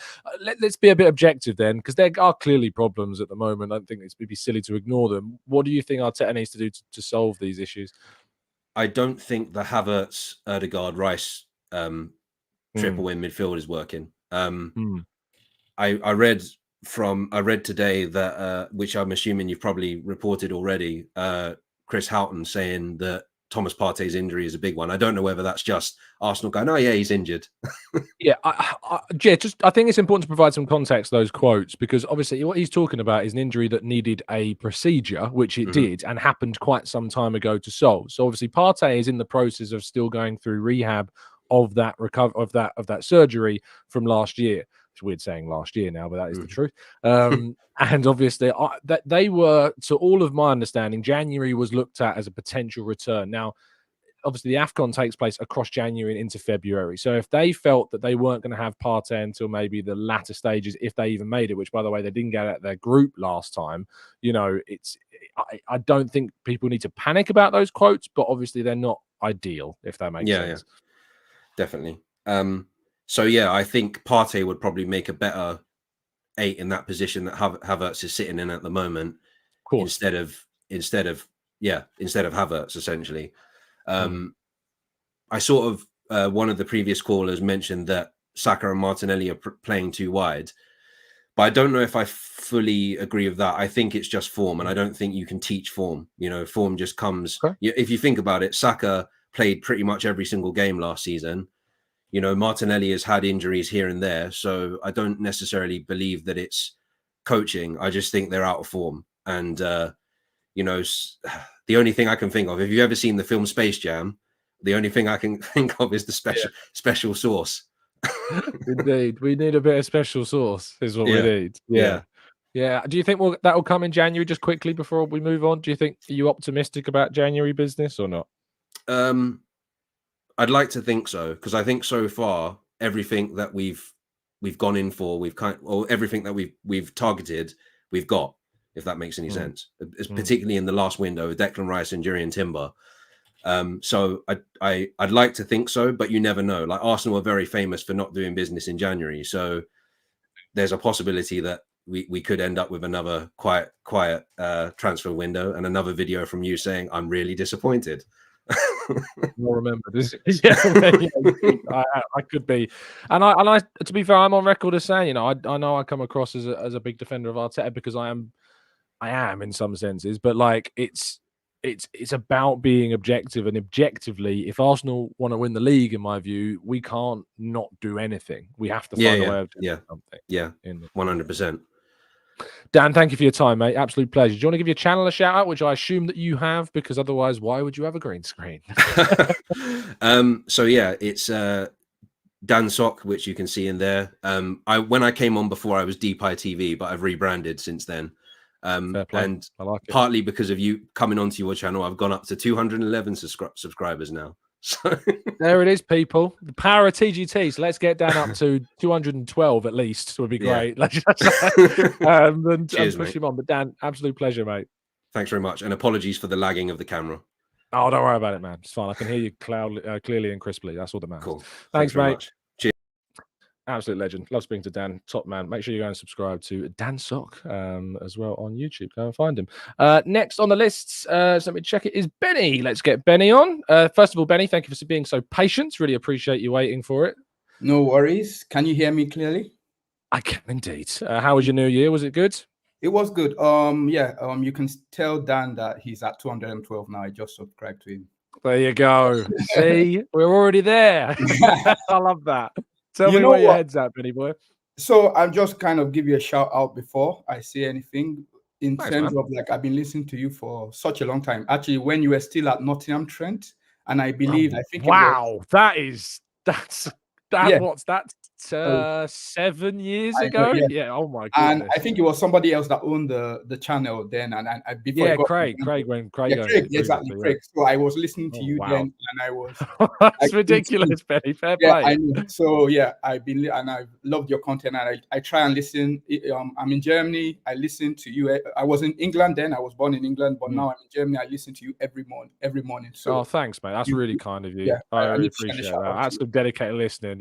I thought when Rich came earlier, I was really bigging up Rich in terms of being a dedicated listener, and he is. But Benny, that's quite the stat. I mean, I appreciate stats, so that's great. Tell me where your head's at, mate. So, I guess most of the points have been already kind of like elaborated, but it's more on this, and this is where we're probably going to have a disagreement. This is where. Okay. I like that. Where there are a lot of people still kind of arguing the case of Emil Smith-Rowe. And Gleeslow, he hasn't got as many minutes, and he hasn't been able to show what he's about. Mm-hmm. My counter to that is that Reece Nelson, there are a couple of players that have been in our club for such a long time through our youth academy, and we are still waiting for them to maximize this imaginary potential that they have, and we still haven't seen it. And people still keep saying, let's give them time. We need to give them time on the field. And Man City, Liverpool are not doing the same thing, where they're like the standards. I think one of the other callers was alluding to about high standards in Arsenal. We don't need to have the standards of other teams. But I would disagree with that and say, if we need to be a team that needs to challenge for the title, we need to be having those high standards in place, not only for our first teamers, who are, a lot of them are off form now, but also for the guys on the sub bench. When Julian Alvarez comes in his first game, Pep is expecting him to perform. If he's not going to perform, he's going to be on the bench. He's going to be a bench warmer like Calvin Phillips. He's just going to be, and that's all it is, because that's how ruthless Man City are. And us now, we need to kind of be the same kind of ruthless, where if a player has been in the Arsenal team since 2010 and hasn't been able to kind of push for a first team kind of regular, then what is the point? Why can't we go and bring somebody in to kind of contribute, at least give a proper contribution, so that at least we have competition for Odegaard, competition for Saka places, where now we don't see the dropout as too bad, if you get what I mean. Yeah, no, I do. And I think it's really, really important that the depth is addressed, like you say. And when we talk about standards, you know, I often talk about it kind of satirically when people say you need to raise your standards and expectations of Arsenal, etc. But talking about standards in a more objective way, like you're doing, I absolutely agree with. And I think that's why you look at the Man City team. And I put a poll out earlier today on Twitter. I don't know if you saw it, about kind of, do you think we have a title winning squad this season? And about 75% of people voted no. Now, it's worth pointing out the context of that. We are coming off the back of 2 defeats. The mood is pretty low. So it's worth applying that psychological context to that. But I did and would have expected still most people to say that the squad isn't, not in terms of it being a title winning side, because you look at the favourites for the league, which were City. City's squad is still better than ours. And so if they have a better squad than ours, how can realistically you argue that we have a side that is title winning, unless it is on at least a par with the best favourite option for the league? Now, it is on Arteta to basically, at the moment, whilst we don't have as good of a squad as City, to punch above our weight. That is what we want and need him to do for us to win the league. But that isn't that also what sorry, go on, Benny. Yeah. But isn't that what he's kind of trying to do? Where he's he's played a system, he did kind of last season. Exactly. He played a system of last season where it's like, okay, this did not work. Let me try and adjust my kind of my details, my analysis to what I have this season. Obviously, it's not working now, but I also feel people are not giving enough credit to other teams. It's not like we Arteta played this way, like it was a surprise to everybody, even all the other like clubs. Arteta played in a really nice style this last season, and we got second place. Now, when you have a lot of low blocks implemented against us, especially in the Premier League, because teams have already found out that literally last season we're not going to let Arsenal do what they did last season, and we're going to pack as many as behind the ball as humanly possible. And I don't think people are getting this enough and giving him enough credit for this. But one more point before I go, because I know the other so there are some people that keep saying Arteta out, and kind of I don't understand it, but I'm trying to understand it, and I'm guessing most of it comes from, okay, he's been here for 4 years and we have not won anything. And I'm also thinking that these are probably younger fans, because we're majority, I would say. Exactly. Yeah. In the Wenger eras, that was the last time we won, and that was you have to understand this was a really, really, really long time ago. But if we look at it, the first it makes me feel awful saying that. I know. But if you look at it, the first 2 years of what Arteta was doing, he was literally trying to get rid of a lot of players that were not good enough. We have the Aubameyangs, we have the Ozils, we had the Pepe. I don't know if he was the one that bought Pepe. It might have been Unai Emery. I'm not sure who bought Pepe. Yeah, he was bought by Emery. Yeah, in the summer of the season, he got sacked. I think Pepe is still in the side. Pepe is still in the side. He's on loan at the moment, isn't he? No, he's gone. We terminated his deal. Yeah, but this took a long time for Arteta to turn over this squad and to actually start implementing his philosophy on what he's doing now. And now he used his first 2 years to do this, and now he's in the 2 years that has succeeded this. he's starting to kind of, you've seen a progression. And now you just want to kind of get rid of him based on all the 4 years when he had to turn over the squad to how he wanted to get it. I don't understand this philosophy of people. And then I guess the other callers have already made this point where is who is available? Are we going to bring in a Graham Potter? Yeah. There isn't. You know, people say, "Oh, I want Diego Simeone." Okay, cool, good for you. No. Like it's not going to happen. So, and it's also like if you want Arteta sacked, fine, but you're not in charge of who comes in either. Even if you got him gone, it's up to the club to then find whoever comes in next. And I don't know on earth who they would think about going. I mean, I'd probably assume they'd be looking at maybe someone like Patrick Vieira, or you know, you think about seeing how Cesc gets on in his early managerial career. They could even look at Jack Wilshere, who's currently in the youth side. You never know what they might do. Or Thierry Henry. Yeah, I'm not sure about Thierry Henry, less so, but certainly the others. But you're right to bring him up as a potential option for his coaching. Van Bronckhorst as well, maybe someone they could look to, but because they seem to want that identity with the Arteta thing, of course, as well. And I think they maybe learned from the Unai Emery tenure of what not to do. I think you raised some really, really good points, Benny, and I don't apologise for going on. It was really, really good to talk to you, and again speak to you again after 7 years of listening. Thank you, Tom. Keep doing what you're doing. You've been some of my morning therapy in my darkest hours. So please, thanks, Benny. you're doing a good job. I know, Are things better now? Is it not dark now? No. Things are better now. Things are much better now. But good. I'm really glad to hear that. Thank you for doing this, and thank you. This is kind of encouragement to just keep on doing it. You will get.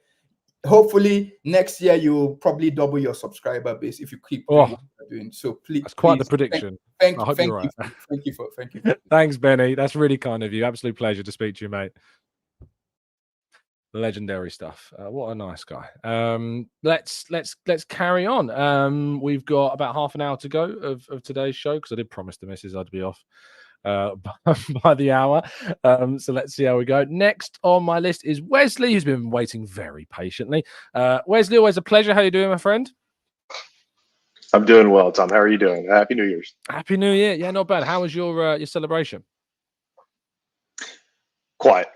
At my age, that's the way you want it. So you say that, but I was surrounded by 3 other people playing Mario Kart till about 11:58 before we then realised, we better go and turn the fireworks on. So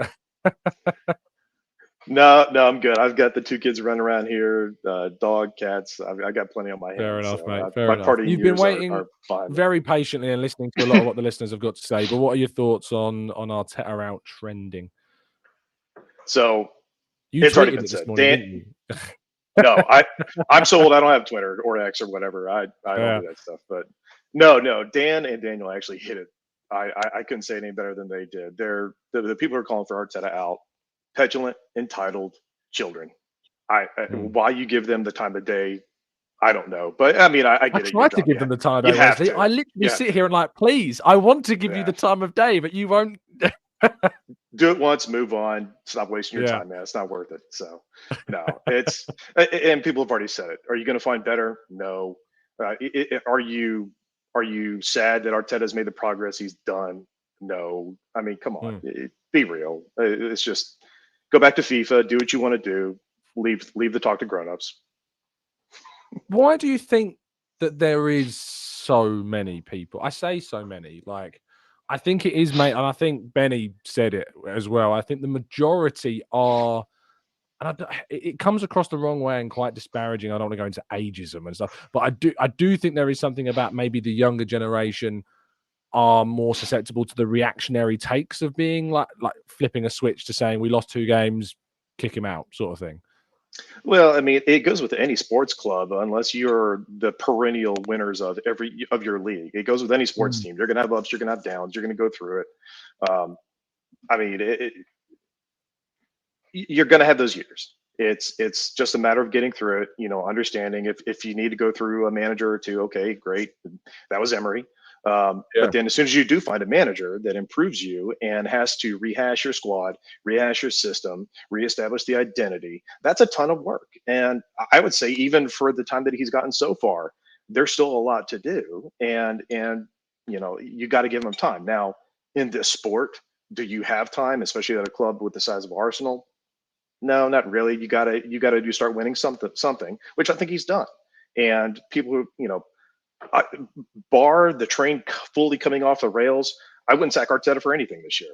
I mean, are you serious with the issues that he's gotten right now? I'm going to challenge that, Wesley. Arsenal finish 6th. We get knocked out of the Champions League by Porto, and Liverpool beat us in the FA Cup. So we don't have Champions League next year. And what would you do then? Still keep? So it depends. It depends on why. If it's him implementing the wrong system, making the wrong changes, just do it. If the decision and the mistakes are down to him, then okay, you can start asking those questions. Now, if Rice gets injured, no, of course not. If you just come into a couple of sides that just start banging form, no, come on. I mean, it's you got to be realistic, and everything's in context. No, but I certainly had an inkling that that's what you were going to say, because someone asked me on social media today, Tom, what's your cut-off with Arteta? And I'm like, I don't have a cut-off. Like, I'm not going to sit here and say, oh, well, if we finish here, finish whatever happens then, because we don't know what has happened for that to happen. So how can I make such a huge stance without knowing the details, like you said? It's you have to take it on a case by case. Now, if he loses the locker room like Emery did, okay, I still wouldn't sack him before the end of the year, because I want to give him the chance to improve and maybe get those mistakes back in. Now, if you're going into a relegation fight, okay, again, like you said, if you fire Arteta, if he's gone before the end of the season, who are you going to bring in that's going to resuscitate the club in time to reach whatever you want to reach?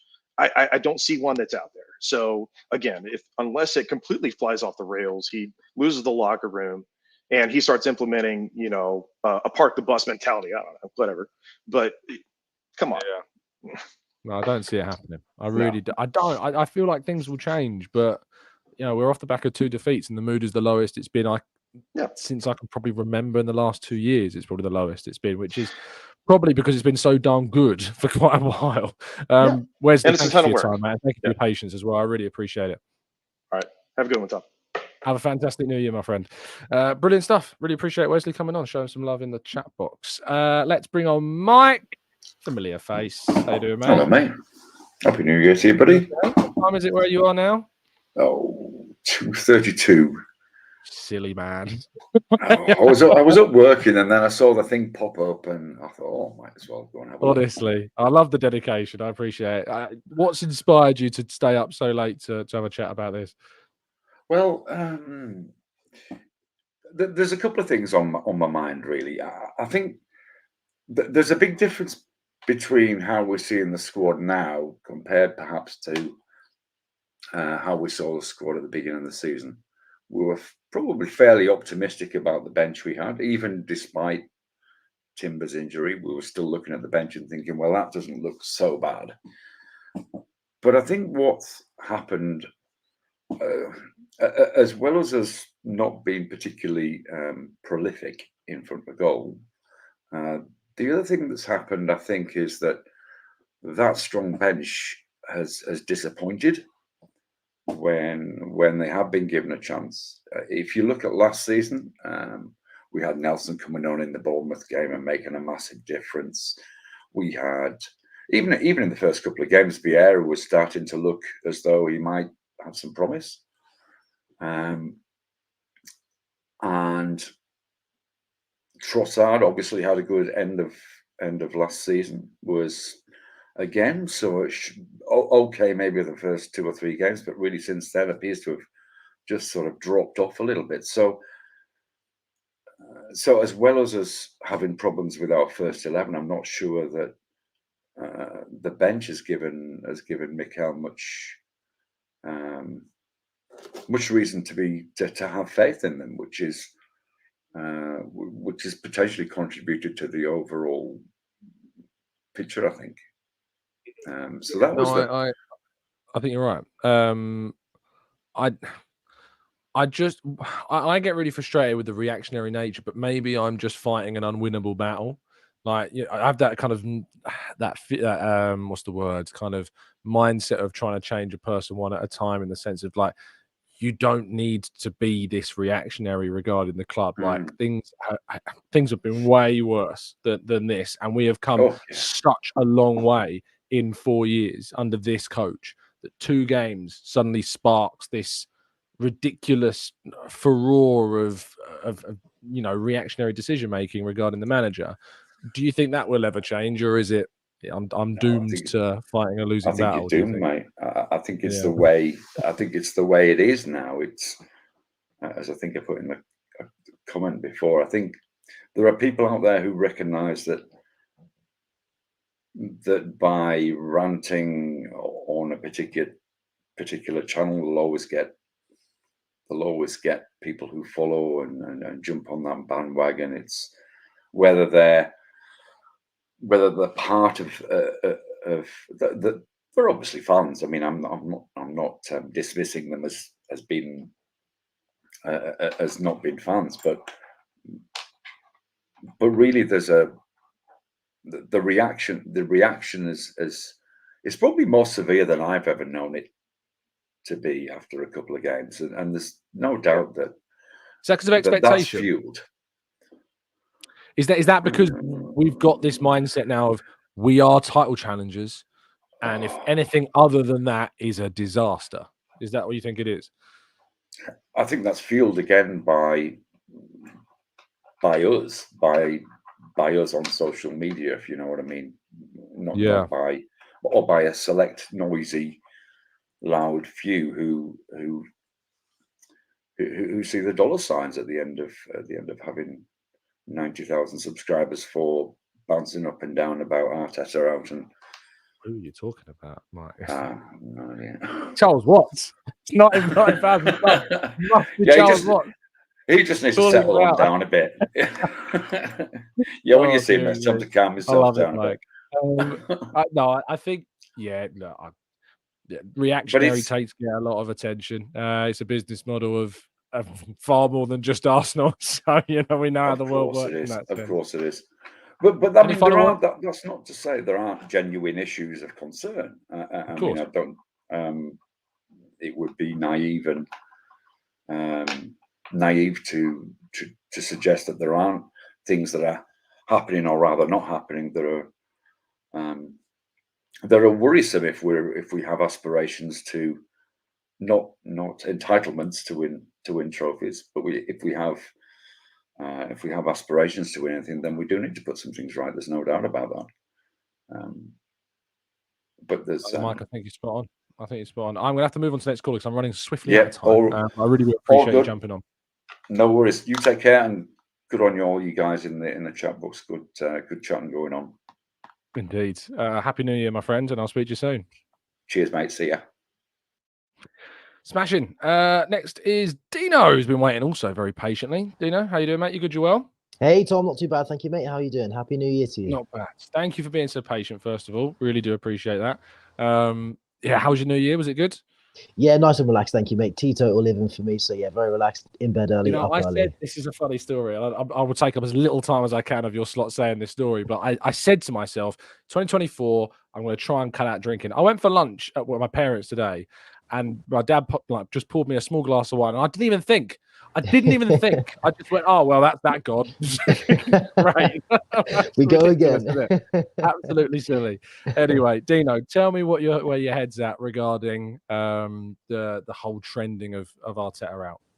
Yeah, so with regards to the whole thing to do with Arteta in general, my sort of outlook for the season, I feel was a little bit different to a lot of Arsenal fans. What I was looking for this season specifically was more consistency. I want the team to challenge. I want there to be a consistency of like this harmonious flow state that Arteta's created around the club. And a big reason for me to come on today is to say that back-to-back losses really are not...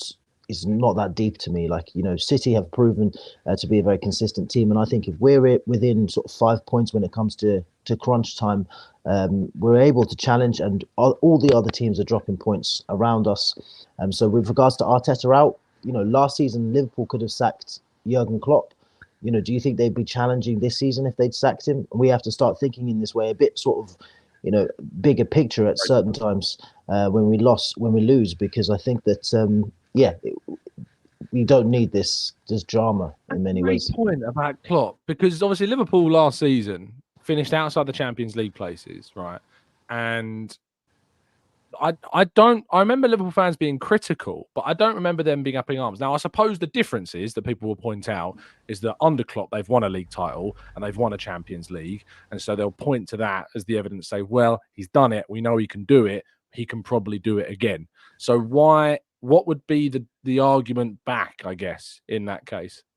Well, I'd say that Arteta's shown evidence that he can bounce back. We finished 2 back-to-back seasons at 8th, and then I believe went to 5th, and then we went to 2nd. So as long as we stay consistent as we did in that 8th place, we are showing progression.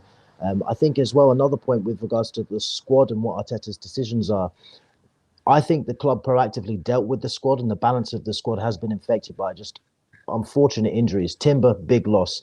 Tomiyasu, at times, big loss. Partey, especially in his position, obviously he was being deployed at right back, which, I don't really understand, but, I'm no tactician.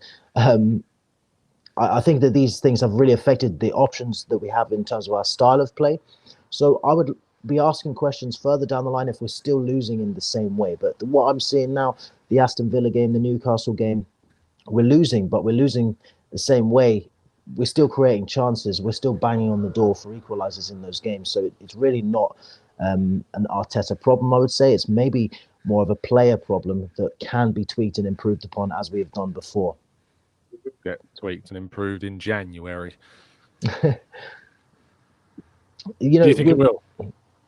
I don't think January, to be honest, it's maybe not the right time for the club. But the things that I'm reading and seeing, I think if we look, the way I would look at it is that I would be more frustrated if, say, in the summer, a Leao came available and Martinelli has had a poor season and we don't give Martinelli the same treatment as Ramsdale had, for example. We said, okay, we can do a deal for Leao.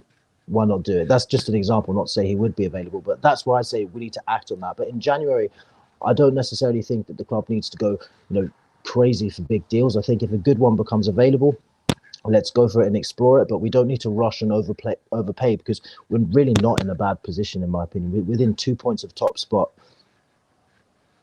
Yeah, I think you raised it really, really well, Dino. Thank you for your patience for coming on as well, mate. I really appreciate that. And Pleasure, have a fantastic new year. Take care. You too, man. Bye-bye. Thanks, bro. Much appreciate Dino coming on. Showing plenty of love in the chat, guys. Next on my list is Isowa. I'm sure he's coming to tell me that I've been an idiot and he can't wait to throw all of his critics of the other day at me. Tell me I'm wrong, mate. Tom, how are you doing, first of all? Are you good? Yeah, I'm very good, mate. Was your new year good? Good, Tom. First of all, I would like to commend you on the tremendous work that you do on the channel and thanks, man. And the courage that you have taken since hosting the channel from Craig and all. Thanks, mate. I'm not going to be any nicer to you. Just this is my charm offensive towards you. No, it's okay. Yeah, I meant all the words I said. So I know you did. Thanks, mate. Yeah. Okay, Tom. So where to start? So let me give you an analogy that's not hopefully worse than the cow analogy that we did last time. Let me say, as in, you want your losses to be coming in drips, not a healthy or a steady stream of water. You want it to come in drips. For example, let me say, we have currently one game. We've got 1 point out of 5 games, which amounts to 1 point. 1 point out of 15. So we have. We won. We won and drawn one each from Brighton, and then drawn against Liverpool, and then lost against Aston Villa, West Ham, and Fulham. Yeah. So it's not coming in drips. You would eventually want to have your results, if you're going through a bad patch of form, to come in drips. Like, for example, it comes in like 1 point, 1 game we lose, and then for the next 5-6 Premier League games you win, and then you can say, yeah, all right, sure, we lost one, no issues. Let's get the boys. So what you're saying is we don't want a bad patch, is what you're saying. Yeah, because you said it before, and I agreed with you. You said, losses are eventual, unless of course you're the mighty Invincibles. Losses are eventual in a season. But then again, you want your team to have, if you want to be a title contending, You want your team to be in a stage where the maximum amount of points, if you want to really challenge and go towards the end of May, you're supposed to have at least minimum 3 losses on your record. I think that's fair of this season though, because I feel like this season's a bit different. Because like I agree with you actually about the drip analogy, which we got there in the end. I was worried where it was going, but we got there. And like I agree with you that you don't want to see kind of these patches, if you like, of poor form, because in the season in which we failed to get Champions League and we lost in the Amazon documentary series, we kept having those like 3-4 game patches where we dropped points throughout the season, and that cost us. But this season, I would say that Man City, who I think most of us would agree are title challengers, have had this period where they won 2 games out of 7 Premier League matches, and yet they're still very much in the title race. Yeah. Unless Tom, we want to give Arteta out. Let's discuss Arteta out quickly. Sure. Yeah. Unless, all right, we don't. I'm gonna give it to you straight. Arteta, is not a title-winning manager, at least not now. Yet. Yeah. Exactly.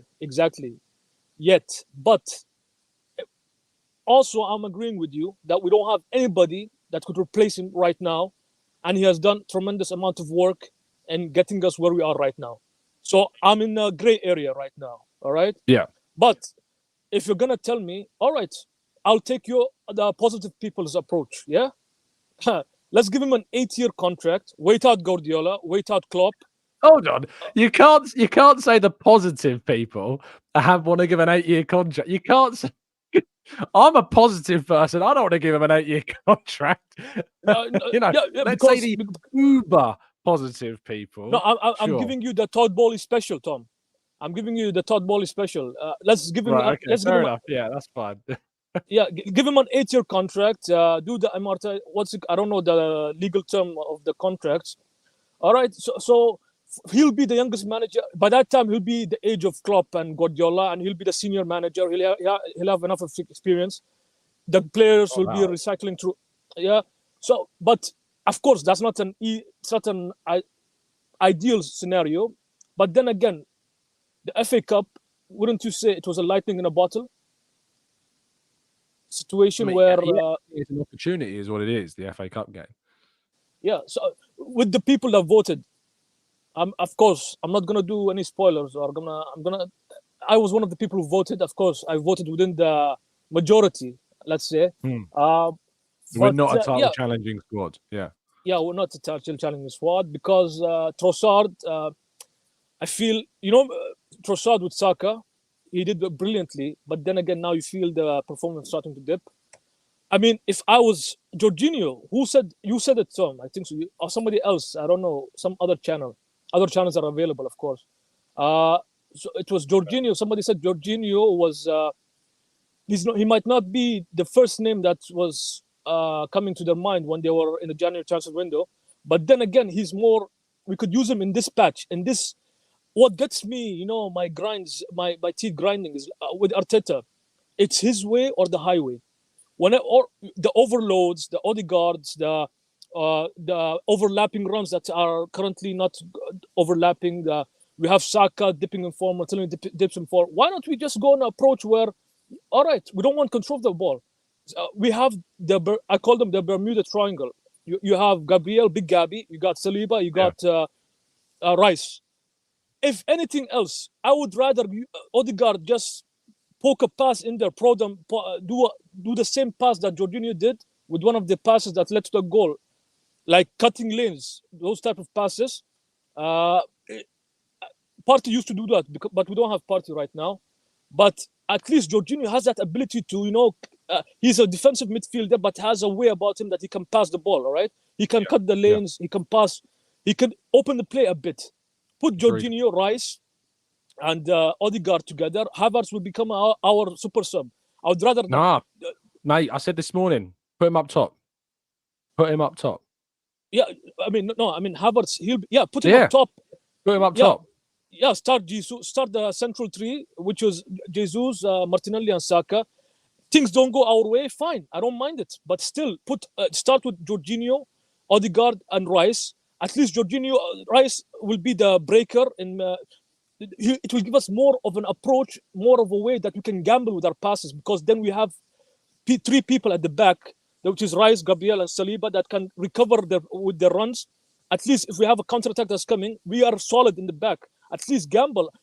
We don't have enough tall players. The only tall players is Havertz, and the last game, I think so too, the last game we were pushing the ball, heaving it to the players, but nobody was there to receive it. And now, Tom, so for me, quickly, we said 5 minutes. Just quickly, because I've got to jump. Yeah, so basically, I'm not Arteta out. That's silly to say. If I was Arteta out, what other manager would I recommend? That would be that's a Tom Canton way of questioning. He will ask you immediately. Then who else? Who are you going to bring? Who are you going to bring? If you don't have a adequate amount answer, then you just lose the argument. So there's no point of saying Arteta out. These people are just in the eye of the storm, and they cannot see from the left to the right. That's it. They're in the eye of the tornado. They don't know what to say, so they're hyper emotional. And I feel them in some words, but I'm not going to let the emotions take over. It's sad. It's very sad. I'm down these days because of the Arsenal. But you said correctly, like, don't let Arsenal dominate your life. Leave it alone. Do something else. And hopefully we'll have a better season. The season's not over yet. Hopefully we'll do something later on. Fingers crossed. Always speak well, mate. Thank you for jumping on, and thank you for talking to me. Always. Thank you, Tom. Thank you, Tom. Stay safe and well, friend. Much appreciate so much jumping on once again, as always. We've got 3 callers left before we wrap things up. Fala is next. Fala, how you doing? You good? You well? Yes, I'm doing great, Tom. Thank you for having me in this show. No problem at all. Where are you joining me from? I'm joining from Kenya, in Africa. Kenya, fantastic. Did you have a good New Year? Celebrate it? I celebrated it well. It was okay. However, I have Good a stuff. contrary opinion to your take on Arteta. Yes. More towards the leaning the Arteta out, but not yet there. But I have that view. I'm approaching. Yeah. You're getting there. So I You're think, getting close to Arteta out. What's getting you there? I'm going to judge it by the end of the season. But I'm willing to listen. Yeah, I'm in the listening camp, but not yet out there. Fair enough. No, I think Speller was on earlier, and I think he's in a very similar place to you, Fala, about this. So, what would you do if you get? Let's play hypotheticals. Let's go. We're at the end of the season, and whatever has happened has put you into a place where you think it's time to say goodbye. Thanks for the memories and all the banners and everything like that. Yeah. Who are you bringing in? I'll trust the board to bring in the right manager. Okay. But I want to know who you want to bring in.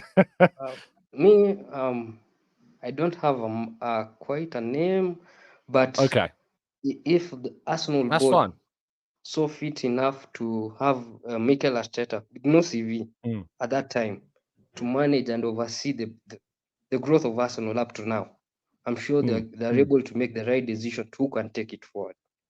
That's what I can see. Do you think you'll be there at the end of the season, or do you think he would have done enough to convince you that he is the right guy to keep going? It depends. Like I said, it depends on what will happen at the end of the season. Yeah. So what I'm asking is, based upon what you've seen so far, do you think it's more likely you're going to want him to stay or go? I'll judge it at the end of the season, but what I can say. Fair enough. I respect sticking with the viewpoint of it. How do you think he solves the problems that we've made, that we have right now? I think it's about himself, looking at himself at the mirror. Like the previous game against Fulham. Yeah. Kivio was playing the Zinchenko role. But Kivio himself doesn't know how to play that role.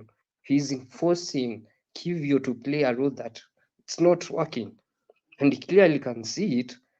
I don't know what he would have done instead, I guess, is the answer, because I know Tomiyasu was there, but he wasn't fully fit. He could only give him a half, is what we were told. I'm not saying play Tomiyasu. I'm saying switch in such a way that you can accommodate. Change the formation. Yeah, to accommodate his strengths. But if you continue with the same, it's like it's what can I say? You're putting square pegs in round holes. Yeah, that's all I can say. Yeah, no, I think that's fair. The previous years we had when Shaka used to play left central midfield. Yeah, but instead of playing him there, you'd rather, if there was a left back injury, you'll push him to the left back position. Yeah, You don't not remind me solving of the Xhaka at problem. left back. That was awful. Yeah, It was one of the worst things no, Arteta ever did. The Xhaka at left back. no, that I is hated now that. that's what I'm saying. It's upon Yeah. him to self-reflect and choose what's best at that moment in time. Choose what's best. When Zinchenko is around, you can play. But if you continue sticking, Sorry, go on. That's I think that's fair. I think that himself. it's about finding the right player for the right situation at the right time. Absolutely. Obviously, the problem that the challenge Arteta has is that he doesn't necessarily have all of those players available to him at the moment, especially when Zinchenko got injured. I think Zinni obviously would have started this game. I actually think, despite all of the criticism of Zinchenko, we actually missed Zinchenko in this game, because the times when we did have possession, sometimes we lacked that progression. Fulham were brilliant and, really wanted it more than us. And, their turnovers were excellent. With a lot of former Arsenal players showing our current Arsenal players really how it was done.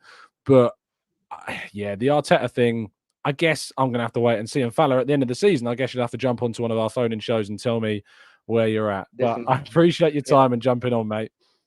Thank you so much for having me. Absolute pleasure. Enjoy the rest of your day and have a happy new year. You too. Much appreciated, Fala, for jumping on. 2 more to go. Another friendly, recognisable face of the channel. It's been a long time, but it's great to see him. King, how you doing, King? Yeah, I'm better today than yesterday. Better. You can probably hear. Turn a light on, man. It's the camera. It has an issue. So it looks I feel you. Go on. Talk to me, mate. How are you feeling? How are things? Yeah, it's much better now than time we spoke. 2023 was really the year for me and the family. We're looking forward to 2024. And and like you said on your tweet, there's more to life than just football and art. And I think we really have to take it. No matter. Just quickly, are you on your AirPods, King? Because it's a little bit muffled. I don't know if you can go on the audio settings and just check if you've got the AirPods connected, just because it's a little bit muffly. I want to make sure everyone can hear what you're saying properly. That's all. Is it selected? Just checking. While you're checking that, I'll just go into the chat box. Tebow says City lost 3 games on the trot and nobody was asking for Pep's bald head. But he's won a lot of trophies, sure. But hence their expectations should even be higher than ours. Strong, thank you for the super chat, mate. You got to go, Tom, but great show and happy new year. You're one of the most committed YouTubers I know. I wish you all the best for 24. Come on, you Gooners. Thank you, Strong. That's very, very kind of you. King, have we sorted it out? You hear me better now? Yeah, a little bit. What you're going to have to do is just speak up as best you can. Okay, yeah, that's fine. I'll speak. So carry on. Talk to me about the Arteta out situation and how you're feeling. I feel like we always hear every season, as soon as we lose a bit of form, as soon as we lose 1 or 2 games, Arteta out, he's not good enough, he's pathetic. And, it's never like constructive criticism. That's the bit that's funny to me. It's not like, we've looked at Arsenal and we are not progressing as we should. This is why we want Arteta out. It's always like, he's useless, he's clueless, he's a clown, he's mini Pep, all of this. And to me, it's like, if he's that bad and all of our players are overrated, why are we not in the bottom half? Like, why are we finishing second? Why did we win our group? Why are we top 4? Like, why are we winning so many games if he's that bad of a manager? I don't understand. Like, the evidence doesn't say that Arteta is a bad manager. Quite opposite. The evidence says that Arteta is a manager that keeps on progressing. So if you go back 4 years and you look at him now, he's a much better manager now than he was 4 years ago. And that's what we should expect, because 4 years ago we've never managed before. Now he's managed for 4 years. So obviously he should be a better manager. And he is a better manager. And we have our issues, as every team does. City have their issues. They don't look as good as they looked like the years before. Liverpool look better this season than last season, but they don't look as good as when they were getting their 97 and 96 points. So every team have the issue. We are not perfect, but you don't have to be perfect to win the Premier League. But I think this entitlement that, if we don't win, sack him. I think, where does it come from? Because we have never been that team or that club who just keep on winning title after title, where we as fans can just demand that you just have to win. If you don't win, then on to the next one. And I don't think that modern football works that way. I think that Roman era is gone because I think football is more sophisticated. I think it's more down to man management, tactics, style of play, progress, and patience. No, City had to be patient before they became this dynasty. It just didn't happen overnight. It took time for them to become as successful as they are. And when you look at how successful they are, they had to change the whole structure of the whole club, from the youth system, the style of play, the coaching system, the board, the recruitment system. It's not easy to win. I think people just think that, it's just going to be easy. It's never been easy to win.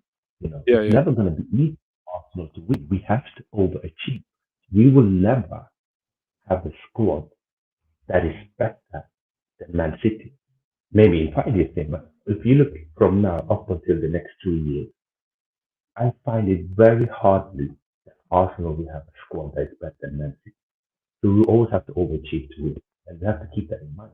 And that's just how it is. Because if you say that, the standard is Man City, okay, can you go and buy another Haaland? If Haaland is the standard, and we should raise our standard, then where is the next Haaland? Because no one is as good. I don't think it exists, mate. I don't think it's there. Okay, can you go in and buy Kevin De Bruyne? No, you can't. Like, you have to. They had De Bruyne. They bought De Bruyne from Wolfsburg when he had a fantastic season, and he turned into be one of the best players the Premier League has ever got. There's an argument that there was a bit of fortune with the deal for De Bruyne in a way. Yes, they paid big money, and he was doing really well at Wolfsburg. But how many players do well for a season or two in Europe and come to the Premier League and become one of the best players ever? Not a lot, So. And Man City have had that with other players in the past. You think about Eliaquim Mangala was thought to be one of the best young centre halves when they signed him. Didn't do a thing, But the thing is with City is they can afford to make those big money mistakes. Arsenal can't, or certainly no team really should be able to do that now because of the new restrictions that are in place. But I absolutely understand what you're saying, and Arsenal need to find a way in which they're going to close that gap. I don't think Jesus is obviously the player that's going to take us to a title, because I think that we signed him from the team that were signing a player to level up from Jesus. But the idea of Jesus was that he was a next step for us. He's the next step in that process of centre forward. So Arsenal now need to go and find in the summer, certainly not this season, for me, the next step in Arsenal's evolution of the centre forward position. And I hope that we do. King, the only reason I'm moving on is not because I don't want to talk to you. It's only because the audio quality is not great. It's an absolute pleasure to speak with you, as it always is. And I really hope that 2024 treats you far better than 2023 did, mate. Thank you, Tom. Thank you, man. Absolute pleasure. Don't be a stranger. I'll speak to you soon.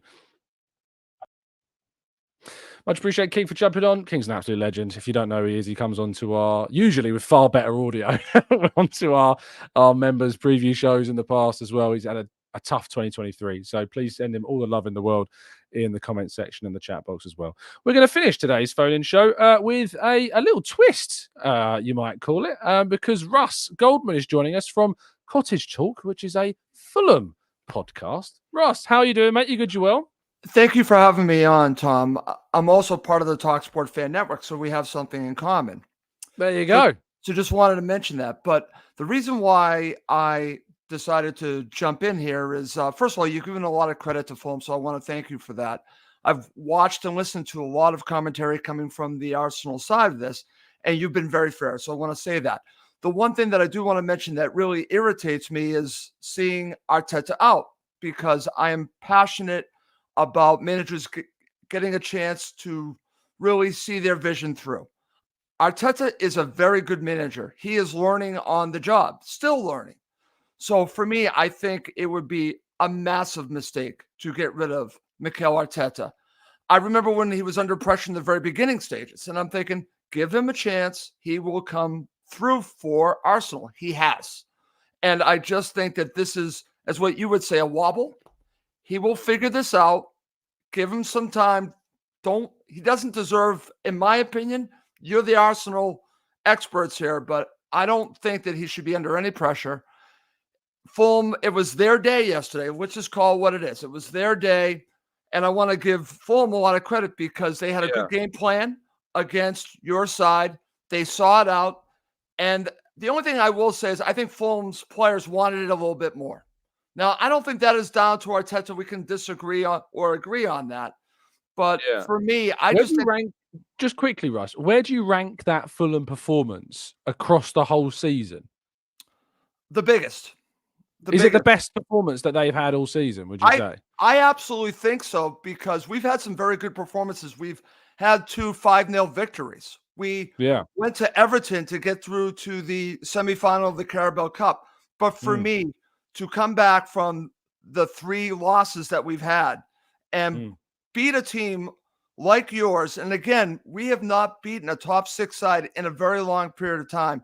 That to me, best performance because they went behind, Tom, and the feeling around Fulham supporters is if you go down, they're not going to be able to come back. They actually did that a little bit against Liverpool, but didn't pull off the victory. What I've noticed from this Fulham side is that when they do go down, they actually dig in a little bit harder. And I think you saw that. They wanted it really badly. They wanted to win that match. And, again, that goes down to the players and also the manager. And the one thing that I will say about your manager that actually I think our managers have in common, and I've heard a lot of commentary about both managers, there is no plan B. There's no plan B for Fulham with Marco Silva. I don't know if there is any plan B for Arteta. They are into their style, their way of playing, and they are going to try to perfect that. I think you have to, in my opinion, at least for Fulham, I've accepted that. He tweaks things every once in a while, but with your manager, he's still learning. Give him a chance. I don't understand the pressure that he is under. Like I saw you put a scroll about Guardiola. I mean, that's, again, why would Guardiola be under any pressure? Why should Arteta be under any pressure? I just disagree with that. And I think that's fair. I've always said that fans obviously are entitled to have their critiques and their scrutinies of a coach, and I think at the right times it's worth hearing them out. It's the reason, obviously, behind today's show is because Arteta out was trending on social media, believe it or not, this morning, which is why we're talking about it today. And the reason why I asked you about the Fulham performance and where it ranks this season is because it does seem, I don't want to, it's not an excuse from an Arsenal side of things, but certainly I always feel like whenever a team plays Arsenal, they somehow find their best performance. Exactly. Always. It's so annoying because I watch like Man United go to Anfield and Liverpool stink the place out, and it's like, why can't you do that against us? And why it's so frustrating? Sorry, Russ, go on. I can tell you. I was going to say, Tom, that's a compliment to Arsenal. I'm also a fan of the New England Patriots. I live here in Boston, Massachusetts, in the U.S., and for years and years, other teams you would get their A game, as we would say over here. It's the same thing with Arsenal. You raised your game against the best teams, and what was going in a positive way for Fulham is that they were coming off these bad losses. Players were coming back. It actually was a perfect storm for us. It really was for this kind of performance to come true because they were coming off of 2 real stinkers, and they had a player like Raul Jimenez who really, unfortunately for us, got a red card against Newcastle and screwed everything up because they were really trending in the right way. He comes back, Willian comes back, and everything falls into place. But I look at Arsenal, and I'll just say this, and I'm not saying this because I'm on an Arsenal fan. I'm on an Arsenal show here, but I can't stand Tottenham. So I'm all for you guys having a great season. I think Tottenham supporters are. I'm here in America. I'm a Red Sox fan. They're like the Yankees. They're like the most annoying fans in the face of the earth, and the Tottenham fans I think are the most annoying. So if you can just beat them on a regular basis, I think Arsenal fans are the most annoying. So I think Arsenal fans are the most annoying most of the time.